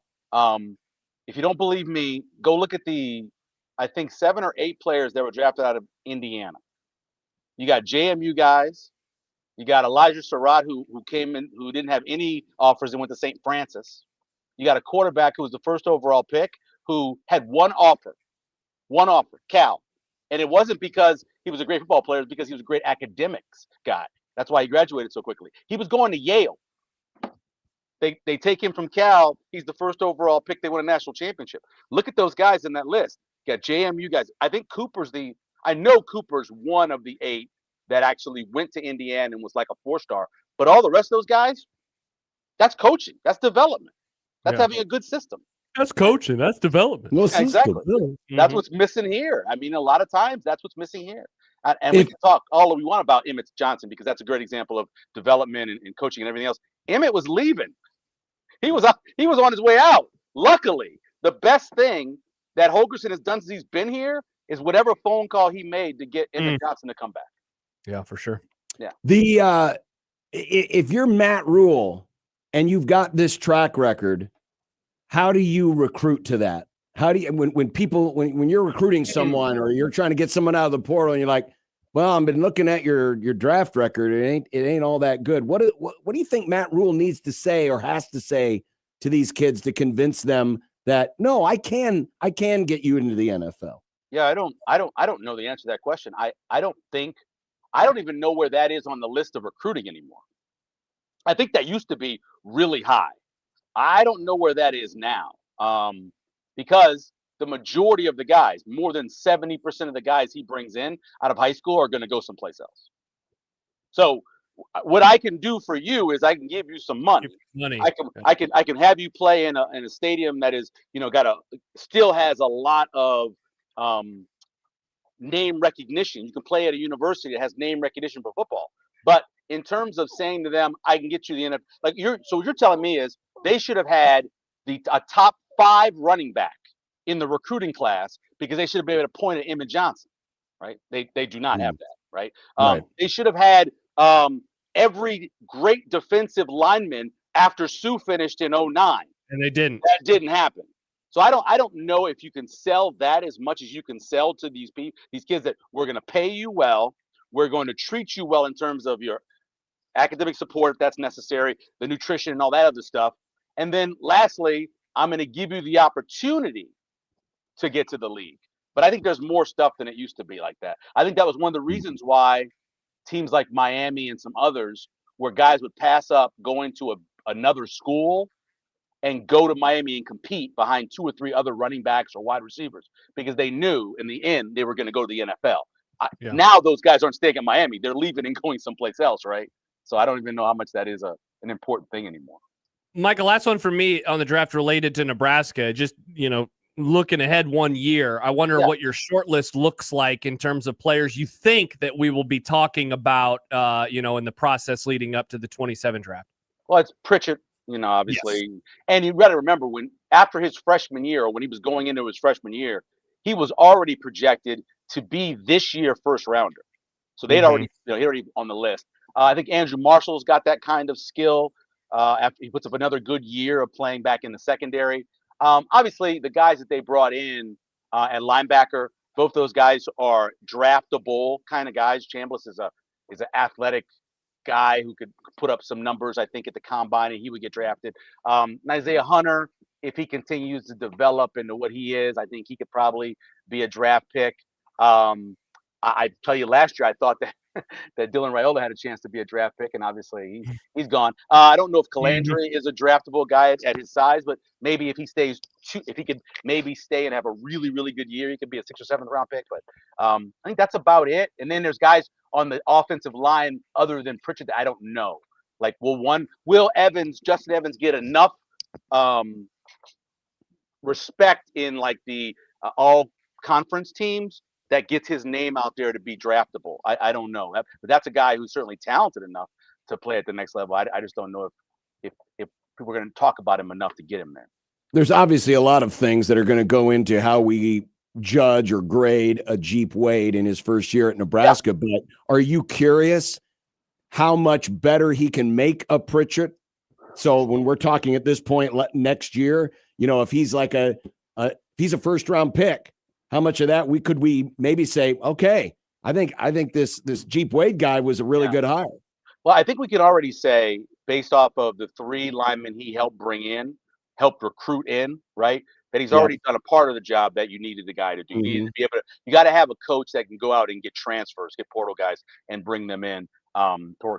Pritchard's a big part of it. I think just overall, if this run game is more efficient, I know Emmett had a great year, but it wasn't exactly an efficient run game. No. And then you look at what they were in terms of pass pro. If he does what he did at Georgia Tech the last couple of years, and they're in the top of the conference in protecting the passer, and they're top of the conference in running the ball per average, and all of the type of analytics you find from run game, then I think that shows him to be more successful than just one guy getting better. One already talented former 5-star getting better. Make the whole line better to protect the passer for the first time in years, and be efficient in the run game. And those 3 things, if he can do all those, man, that'll show that was a great hire. Michael, looking at the rest of the draft, one of our good friends of the Grum, El Scorcho, tweets in on the Liquid Trucking Zone Twitter feed. He says, "Can I get Michael's thoughts on the Browns draft class?" I was going to ask. Well, I was going to ask you about best draft classes. They are atop pretty much everybody's. I imagine you liked it. I think if you take just the top 5 picks from everybody's draft and base it off of that, because really after that, Miami had 37 picks. So it's hard. Jets had a ton of picks. Baltimore had a ton of picks. If you look at the top 5 picks that Cleveland had and the top 5 picks that Tampa had, those, and then you think of yourself as, if I was a fan of them, how happy I would be. I would be elated if I was a Tampa fan, and I hate it because I'm a Saints fan and I obviously play Tampa twice a year. And they got 3 players that I really wanted. But I think Cleveland overall, just looking at what they did, I love Spencer Fano. Had a chance to interview him when he came in for the Outland. They went out and got 2 they got 2 of the most opposite wide receivers you can get in back-to-back picks. They got a guy in Casey Concepcion who is a return guy, a slot guy, a guy that's going to make you look silly when you're trying to cover him if you're anything other than a corner. And you got Denzel Boston, who is a back shoulder, contested catch, not going to, get you excited about his speed. Back to back, 2 guys that I like both of them. I really think Boston can be a really good big guy who you move in the slot. And then they went and got Emmanuel McNeil-Warren, who, most people had him in their first round. So that alone is great for Cleveland. The sleepers are Justin Jefferson, who has got all the speed in the world at linebacker. And when he gets to a place, he knocks you out. The problem is occasionally he doesn't get to the place. That's a problem. That's a problem occasionally, but when he gets there, he will take you out. I think Taylon Green is interesting. I've always thought Taylon Green would move on to be something besides a quarterback. If he stays at quarterback, I don't think he throws the ball well enough to be that. But if they decide to use his athleticism in another way, I think Taylon Green could be really exciting with Cleveland, which is by far the weirdest quarterback room in all of football. Yeah, it seems like I was listening to Mina Kimes and Ben Solak on the way to work today, and they were saying, this is such a great draft in the draft before you draft your quarterback. So, they're laying the groundwork for what's going to come next year. Exactly. Same thing. And it's funny because you look at the Jets, right? And we all like to make fun of the Jets. Jets had a great draft. Yeah, and they know that they're not going to win a lot of games this year. They know it. Maybe they win 3 or 4 or 5 games again, and they're right back where they are, and they're taking their quarterback for next year. They're the perfect example of that. And the Cardinals should be that. They did take who the Cardinals take in the 3rd round? Carson Beck. Yeah, I mean, I don't think of him being a starter for them. I don't believe Carson Beck's a starter in the NFL, but maybe they do, and maybe that's the guy they're going to try to build off of. It used to be if you took a guy in the second round or later, that guy was going to be a starter for you. Obviously, we had the Brady thing. Tyler Shuck last year was picked 40, I think, and Dak was a fourth rounder. He won the job, and Dak was Wilson. a fourth rounder. Yeah, Russell was was third a rounder. third rounder. Yeah, so it used to be that you had to have guys who were at the top of the draft, or you brought a guy who was a free agent in. Now, you could make it work sometimes with those guys, and so we'll see if that's it. They definitely need to get a quarterback though, because Carson Beck's not the guy. Yeah. Is there a pick based on where they went, just your overall like of the guy, value that just like stands out to you as like, man, I love that pick? I mean, there's two. Ruben Bain at 15 is a steal. A steal. Tampa is like the Pittsburgh Steelers and the Baltimore Ravens. They will just sit there and wait for a great player to come to them. And most times it does. And they did this time with Ruben Bain. It's a perfect pick by them. I think that's obviously one. And then Caleb Downs is the other one, because he shouldn't have been there at 12. He should have gone at 10. The Giants should have. I can't believe the Giants didn't take him. Now, I understand protecting your quarterback. You got a young quarterback. I get that. I guess you want to get an offensive lineman. I get it. But at the same time, you get to take who's the guy who almost everybody believes is either the second or third best player in this draft overall, and you pass up on him after you already had a guy fall to you, at 5. So those two, Caleb Downs wherever he went, but going to 12 and the Cowboys getting him, or you guys moved up to 11. 11. Moved up to 11, right? Yeah, which is smart to do. Which is weird. Why did they do that? They didn't want somebody else to trade up and take him away. Somebody was trying to. I bet you there was a phone. So I always go back to the year that Patrick Mahomes was drafted. The Saints were sitting at 12. I can't remember. I think it was maybe the Redskins at 11, and everybody was calling them, and the Saints did not. They trade to Kansas City. Obviously, he goes to Kansas City and he becomes Patrick Mahomes. But yeah, that's why they did. They got 2 4s later, so like they traded down from 2023, so it ended up being a wash. They made it up getting those picks back. I didn't think there'd be a lot of trades in that top part, and you had Kansas City move up to get Delane, and then you had the move from 12 to 11. Not a lot of them. I didn't think, because it's not quarterbacks. Usually, if somebody's moving up and they're willing to give up 2 picks, because you had 6 teams with 2 picks, that's for a quarterback. It wasn't that, and so I do get lunch with McMaster because he had that other side of that bet. John, of course, made a proclamation on Thursday that swept the nation. What did you think about that decision? I'm guessing you weren't surprised. I wasn't the only one that thought that. There were 2 things. There were 2 things about that moment. Well, first of all, is I'm sitting there with a whole bunch of guys who are football fans, but they're not huge draft fans. And my buddy, who said doesn't even watch any college football, and he's like, "Oh, the Rams are going to take that quarterback here, right?" And Ty Simpson. I said, "No way, they're going to take Ty Simpson." I mean, first of all, if you're going to take Ty Simpson, you're going to trade back in and get him late. And I don't believe he's an NFL player or NFL starting quarterback. And then the second part of it is that I'd listened to a show earlier in the week where they were speculating that the Rams were going to take him. And then right after it happens, obviously it gets posted what John said. I'm like, John, weren't you listening to any shows? People were predicting this. People were saying that maybe. No, I didn't hear it. No, that's why I was so confident. I wish I would, but what's that crap, smoke screen crap anyway? You never can tell what's true or not. I just thought they would move back. My whole premise was not that they got him, but that they got him that early. But that they took him that early. I thought for sure if they were going to do that, they were going to move back. Who were they fighting with is the question. Who was the team they thought were going to come get their guy that they had to take him there? Well, the Cardinals, the right? only team I could think of, at least who was in the immediate proximity, was the Jets. Oh, I see. Yeah, and see, the Jets weren't. I don't think the Jets. So the Jets were smart enough to know they need way much more. They need more than a quarterback, right? They knew that. Yeah. You guys should have known all you need is a couple more pieces to solidify your Super Bowl run. You're already talented. You've already got a team that should be able to get you close. You add 2 bodies, a great wide receiver. They had a bunch of them sitting there. Guys were falling. Go out and get yourself a pass rusher. Guys were falling. Instead of that, you go take a guy who can't give you anything. It can't give you anything this year, but I mean, that's all that matters. And that's all that matters. And that's all that matters. All that matters is this year. right? When you're that good and you got a quarterback who's 30. Well, okay, but here's the problem. Here's the problem is the thing that kept the Rams out of the Super Bowl last year was their secondary. Okay, sure. If that secondary had been better last year, we're not having this conversation. They fixed that. Can I disagree with you? They were not a number 3 wide receiver or a 5th tight end away. It was your special teams. It wasn't the special teams. It was your special teams that kept you out of the Super Bowl. Well, they weren't going to draft Caden Weechin at 13. I'm not saying they would, but that's what actually cost you. But see, you're saying a third string or a second string. One of your wide receivers has got some issues, so we don't even know what's going on with him.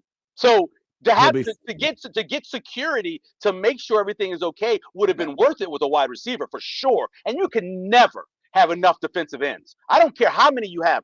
I remember the Eagles drafting the 3rd year in a row a defensive lineman. I was like, what are you doing? That defensive line beat the living hell out of Patrick Mahomes.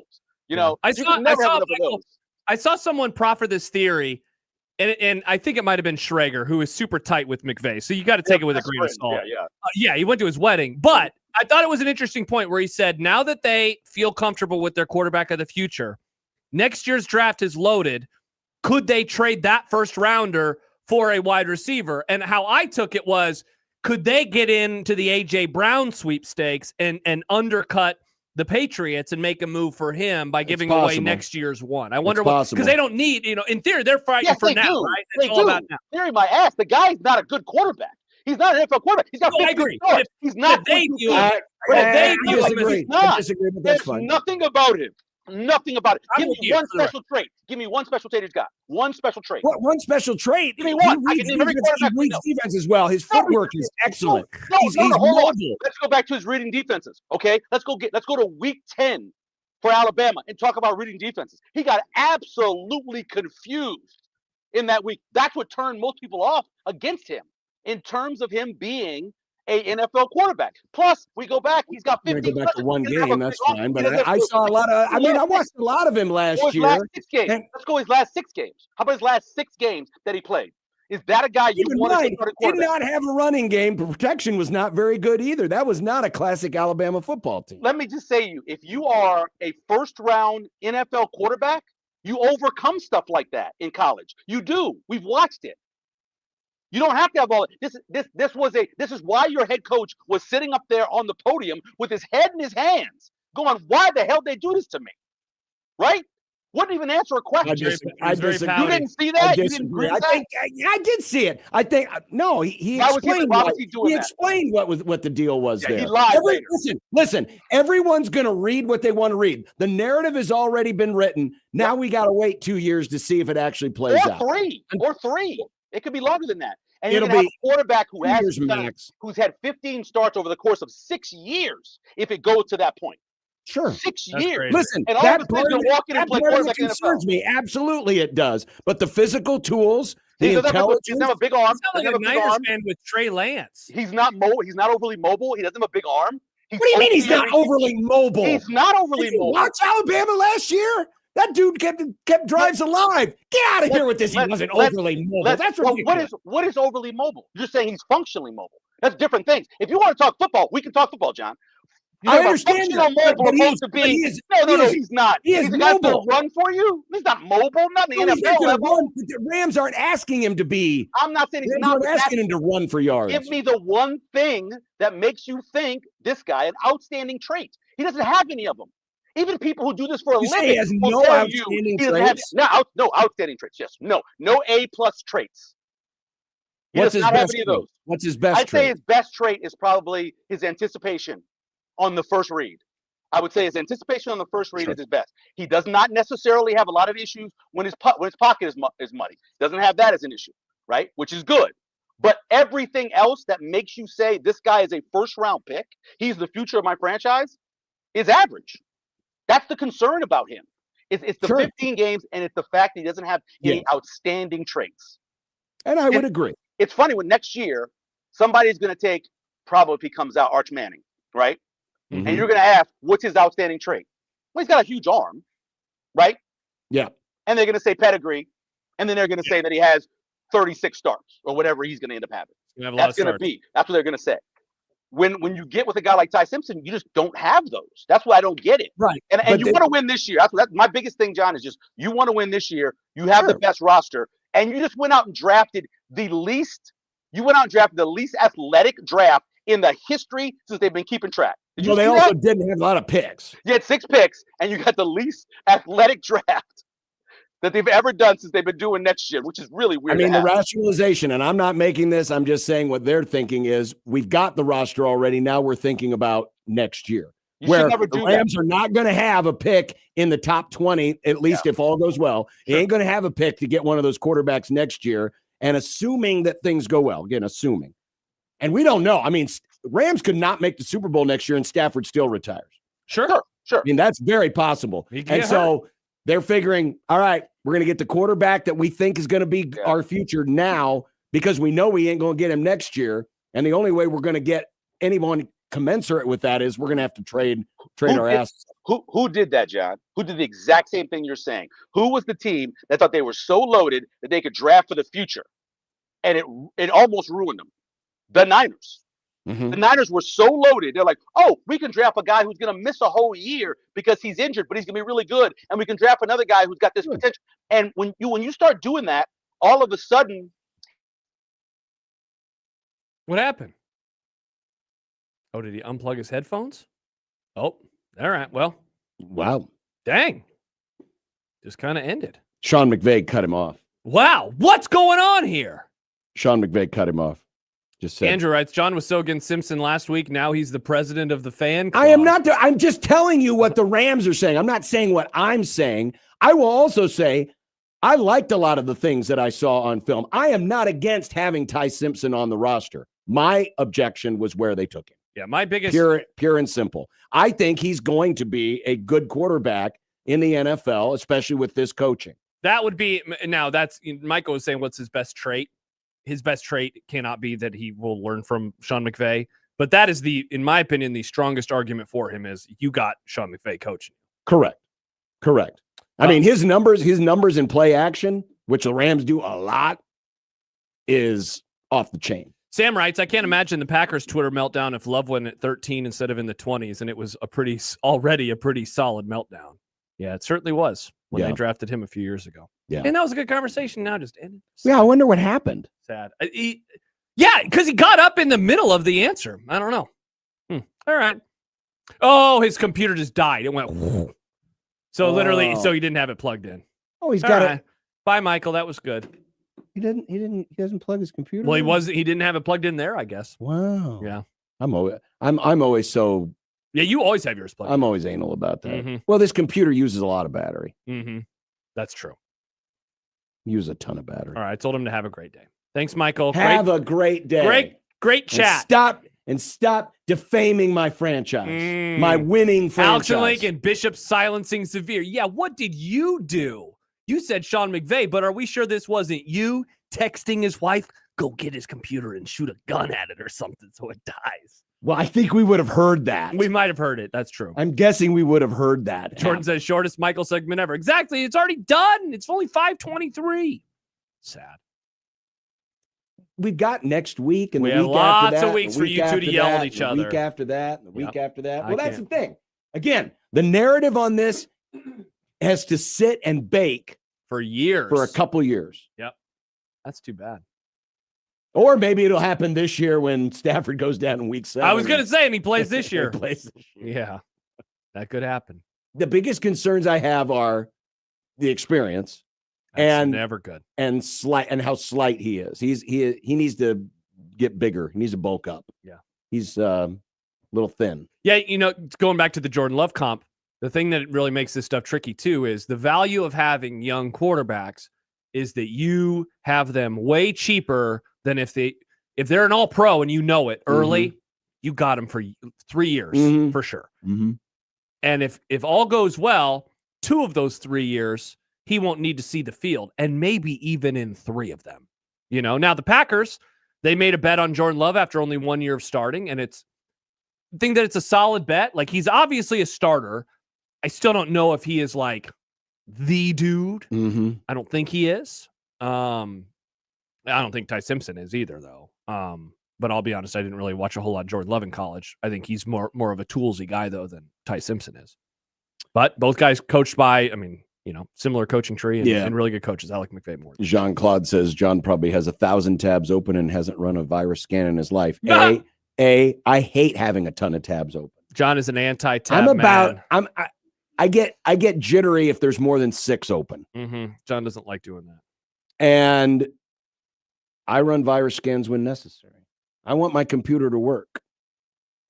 I like preventative maintenance. It's good for the computer. It's good for anything. Preventative maintenance is good for anything in your life, like a car. Oh, Dan Patrick. That stuff. No, you don't have to do that anymore now. They're telling me to send poop in the mail or something. You can poop in a box. John sends his crap in the mail. You can poop and I'm not talking about his takes, folks. A box. All right, coming up. Just realized that Nick hasn't sent contact. Nick, come on, man. Day after your wedding, are you serious? But if Nick were sending content, there would be something in there about Matt Rule. There would be something in there about Joey Cora. Yeah, Coach Corey. Didn't I ask Farron about Mr. Cora last week? I think I might have. I don't remember. I think I might have. There might be something in there about the very controversial goal. We've got the video. Oh. And my amateur attempt at trying to solve it with art. And we haven't talked about the biggest story in college football today. Brendan Sorsby. We haven't. I wonder if he was also in on the whole Alabama pitching, remember that scandal from a couple years ago that got the coach fired? I do. He was betting in Cincinnati Red Stadium, this guy loves which is betting. right across the street from the bar where the bets were placed. That's true.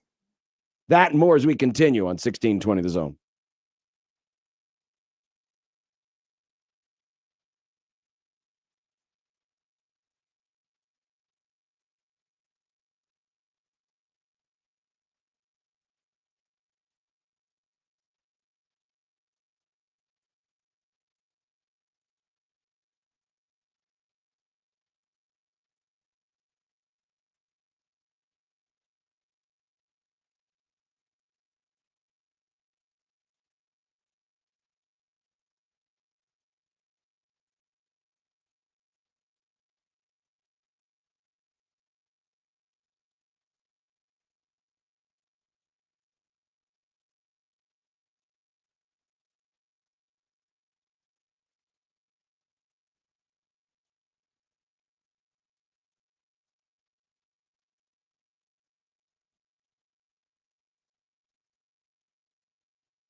I made you some Unsportsmanlike content.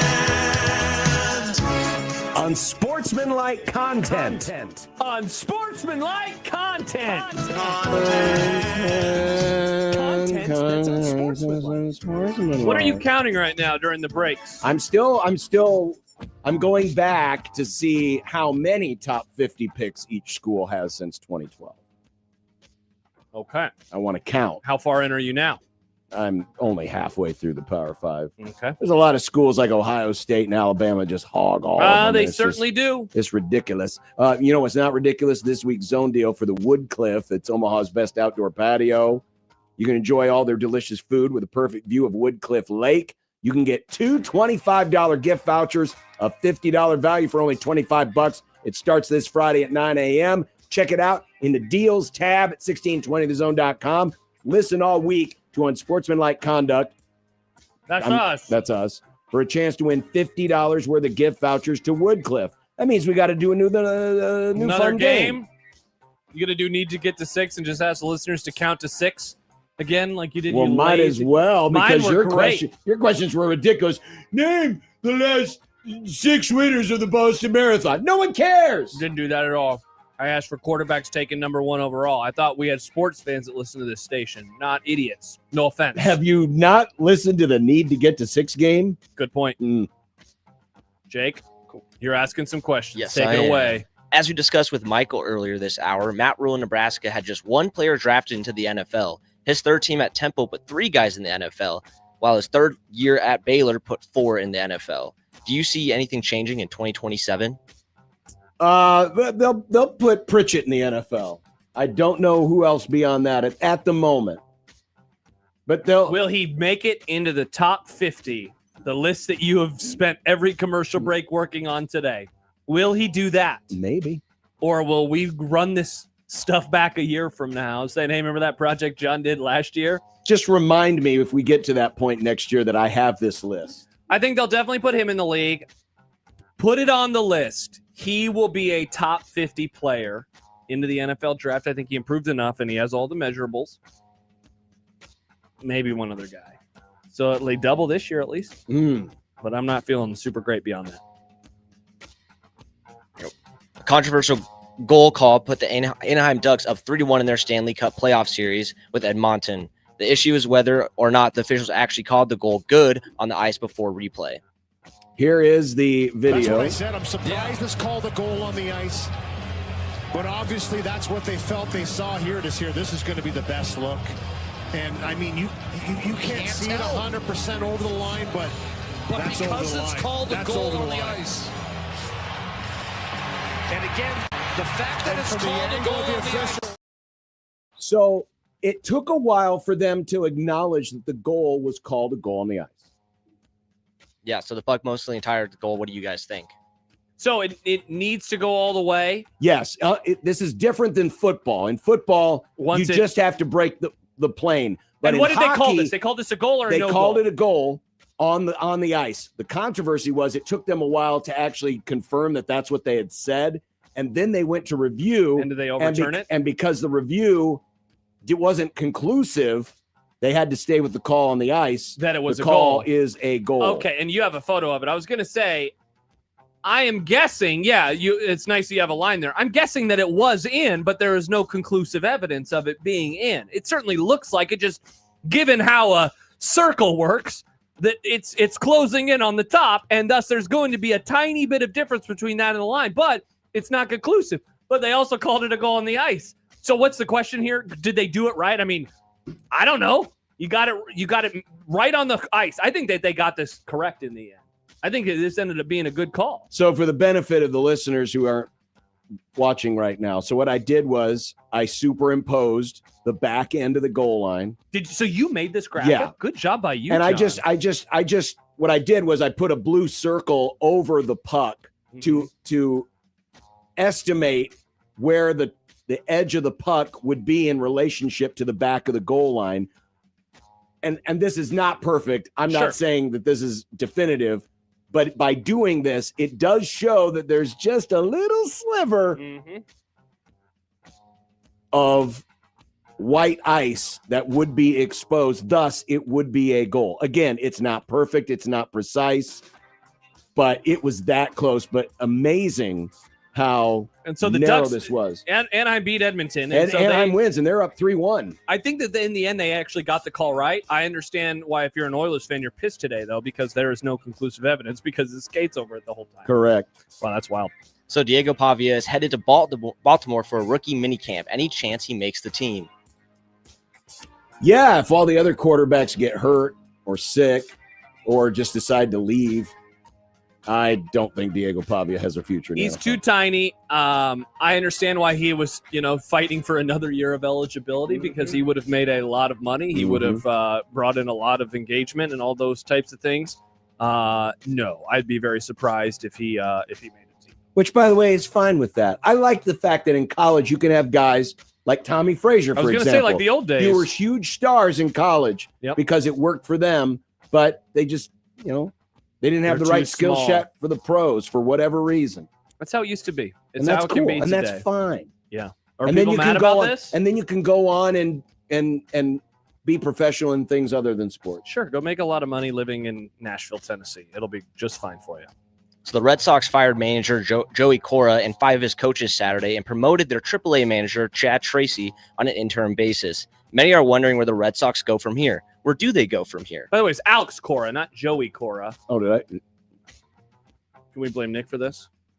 Yes. Yeah, that's perfect. Yeah, blame Nick. Many are wondering where they go from here. I mean, you have to replace everybody. You have to replace everybody. I couldn't believe it when I saw the tweet and it was like Cora got fired. The pitching coach got fired, the hitting coach got fired. All these guys got fired. We talked about with Farron last week about managers that could potentially get the axe. I just pulled up my sheet and I was trying to remember, was he one of the guys that I asked him about? And Cora was not on the list. I was asking about the Mets guy, the Phillies guy, and the Astros guy, but not Cora. What's wild too is they won Saturday, and didn't they win 17-1? They absolutely dominated. So also, he's the last guy who won a World Series as a manager. Now, he also was a part of the Houston Astros stuff that got him suspended for the whole 2019 season. They've had a rough go ever since then, though, because they traded Mookie Betts not too long after that, and things have been horrible ever since. I know they're 11-17. I know it's one of the worst records in baseball, but they're only 7 games out of first. More importantly, they're not that far out of the playoff chase because famously the American League has a lot of mid teams. I think it's way too early. Too early to tell. Yes. They said it's not, though. Well, and this is why Boston's probably going to fail. I think they're making a scapegoat out of something where it's early enough in the season where they could turn this thing around. Brian Rosen, taking a page from his predecessor, has scheduled a home matchup against defending national champions from Texas A&M at DJ Sokol Arena. How big of a deal is this for Creighton volleyball? I think it's a big deal. It's only going to be the second time they've hosted a defending national champion in Sokol Arena. I think it's good for Creighton in that, they get to bring a team of this caliber in. I think it also shows the rest of the country that, hey, this Creighton program is pretty doggone good, and we're willing to go and play them at their place. So I think it's a nice feather in the cap for Brian Rosen, because usually programs have to travel for games like this or play in tournaments for matches like this. And that Creighton gets to do this at home, it's going to make the season ticket package even more attractive. So I think it's wonderful on a lot of different fronts. Given that they don't play Nebraska there, except, they did the exhibition. Would you say that this is the biggest home match that they will ever I think they hosted? did host Nebraska there once. Okay. Because, man, that's the cool part to me. I know that I bring it up a lot, that I think it's really cool that they play at the big arena, but that's a really great home environment and it's always full. And I think you have these season ticket holders who honestly, man, they watch them run through the Big East each and every year, often, without losing a set or two. And so to get a program of this caliber into that arena, I think is really special. Former Cincinnati and now Texas Tech quarterback Brendan Sorsby is taking a leave of absence to enter a treatment program for a gambling addiction. There is not a timeable return. Should there be concerns that he was betting on college football, which would mean a suspension? There absolutely should be concerns about that because from all reporting, Pete Thamel had this first, I believe. He bet on Indiana football while he was redshirting for Indiana football as a true freshman back in 2022. Make him make him ineligible. Sorry, they gotta take away the title. Indiana does. Sorry, Kurt. Even though you weren't there yet. It sounds like he was quite the wild guy with betting in that he was betting on balls and strikes. He was doing Reds games. Yeah, $2.50 bet. I mean, he was doing really, really cheap stuff. I had a quick, immediate theory when this news dropped because all of the storylines about it surrounded and the NCAA is investigating him. So then I asked you when I got to the office, and I did my own searching earlier today. We didn't know about that, right? Mm-hmm. And sure enough, we did not. We did not. This, to me, crazy. Seems like a guy in a program trying to get out ahead of a story so he won't get punished because according to the NCAA punishment structure, which came out in 2023, student athletes who wager on their own games or on other sports at their own schools face permanent loss of collegiate eligibility in all sports. Mm-hmm. So it makes me think that they're trying to get on the front end of this. No. He shouldn't get suspended.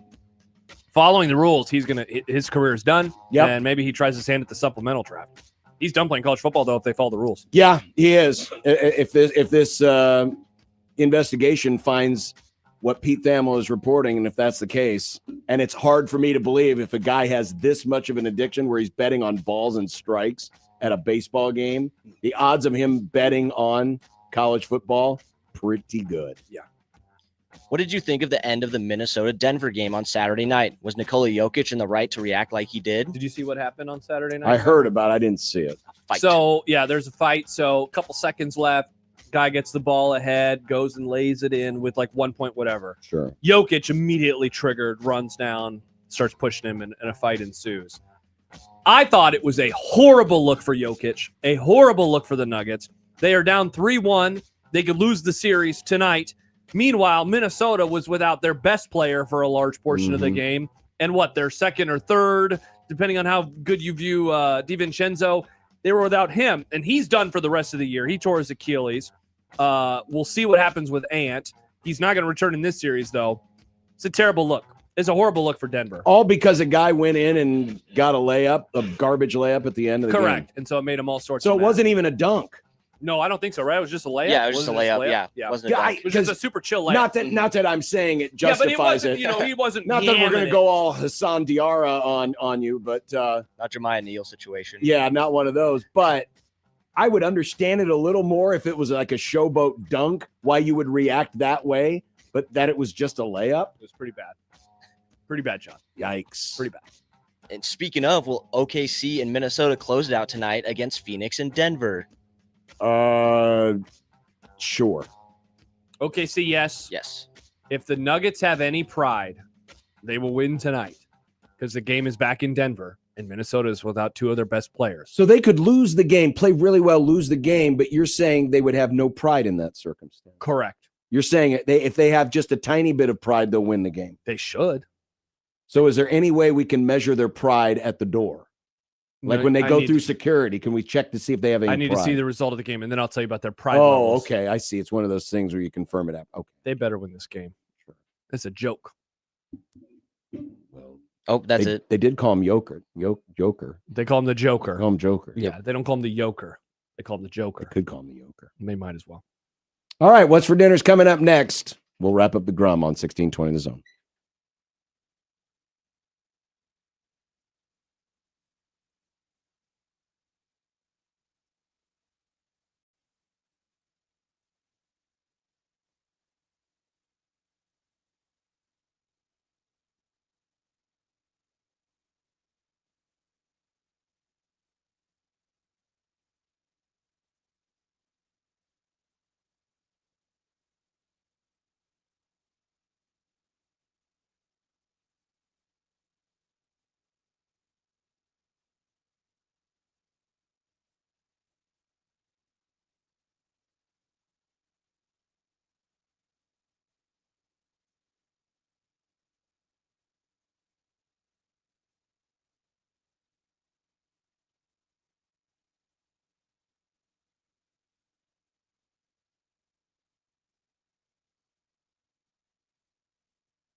When you knock us down, we're going to get up. And on the way up, we're going to bite a kneecap off. Crust is good on your pizza, not your ass. I will eat your ass first. He's tough as a Woolworth steak. And then it's going to take 2 more shots to knock us down.